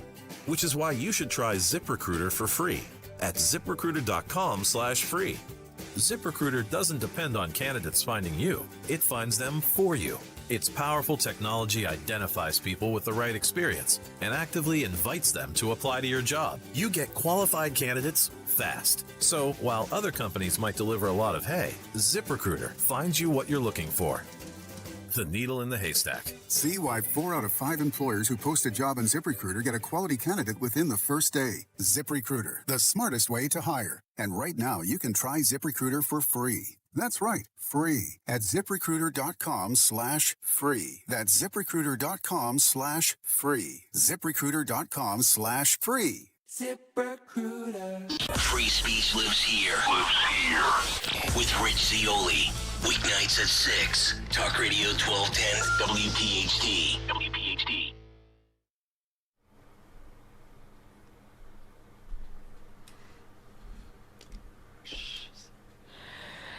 And welcome back. Yeah, I'm out tomorrow. Tomorrow, Sean Farish is in. I'll be back with you on Friday. Don't forget to join me tomorrow night on the live cast. There's so many familiar names that you will see if you join on the live cast on YouTube, Getter, or Rumble. Just look for Mary Walter Radio. Lots of familiar names, especially if you are you're part of the live stream on YouTube for 1210 WPHT. All right. I would be remiss if I did not mention the Nova Knicks because, I have to talk about the Nova Knicks. And I was so happy for them. I was so invested in it. I don't care about anybody else on the team. Sorry, I don't. Just my 3 boys from Villanova. And Jay Wright was on Fox News today. And he was... who was he talking? I forget who he was talking to, but he was on Fox News today, and it was great to see his face because the Nova Knicks are hot. They were the whole team, the starters, I think, were on Good Morning America this morning, so they're very hot, well deserved. Here's Jay Wright. Each one of them was different. Like Josh Hart came in to Villanova, and we watched him as a young kid, recruiting him as the most competitive guy I've ever seen, and kind of grew into a really intelligent basketball player. Mikal Bridges, as a young guy, was real thin, talented, but just would blend in on any team he played with. And even though he might be the most talented guy, he'd make that team win. Didn't always have to be the star. And Jalen Brunson was the most mentally disciplined and competitive player I ever recruited. I remember watching him in high school game in Chicago, in the inner city, in front of 4,000 people that all were against him, and he dropped 50 as like a 17-year-old, and I was blown away by his mental toughness. So each one of them has unique qualities, but all three of them have great parents that basically told them, listen to your coach, which is so rare in today's world of the highly talented athletes. Yeah, great parents. Yeah, they had great parents. It's so important. I mean, we kind of like threw away parenting and said it wasn't that big of a deal. It wasn't that important. And good parents really it's just so important. And speaking of good parents, did you see what happened outside? You know, what happened when they were celebrating the Knicks? They went crazy. And I think maybe I'm wrong, but I think a lot of the troublemakers were just professional troublemakers in the sense that nothing good happens after dark type thing. And they were the ones who were going to cause trouble and use the Knicks' victory or loss, they were going to do it no matter what, as an excuse to destroy stuff. I don't understand the mentality of like, oh, there's something nice, let's destroy it, right? I don't get it. Police said that 63 people were taken into custody after crowds gathered in and around Times Square. Among those arrested, at least 15 faced criminal charges. Officials also reported that NYPD vehicles were vandalized. I mean, how many police cruisers does New York go through, like the NYPD? They must go through so many police cruisers. It's just absolutely ridiculous. And but 17 of them were destroyed. They were vandalized, and several FIFA buses were set on fire. Those we were talking about before, trying to get back and forth to the stadium back into New York. Oh no, that was different. That was the the FIFA buses were damaged. Yeah, because they were trying to get back and forth. A 17-year-old was shot in the foot. So if you're bringing a gun to this, you're probably not looking to celebrate the Knicks' win. 4 others suffered stab wounds in separate incidents, and 10 police officers were also injured. I can't imagine what it's like to be a New York City police officer. Philadelphia sometimes, right? Philly police officer. Even like in local towns, like in our little town, there's 3,500 people, and that's including like the little kids. So it's not really a taxing job, and almost everything is speeding or DWI. That almost every call is for that. But I still couldn't be a cop. God bless him for doing it. All right, I'm out. Sean Farash is in tomorrow. I'll be back with you on Friday. Thank you so much for having me, and thank you to Justin. Thank you to Matt. I really appreciate you, and of course, Greg Stocker. I mean, how can we forget Greg, right? Have a good week, everybody. See you on Friday. From the FIFA World Cup to competitive business environments, grand ambitions lead to game-changing achievements. At Bank of America, we're there to support businesses at every step, providing insights and expertise to help you gain an edge. He shoots, he scores! What would you like the power to do? Explore winning business solutions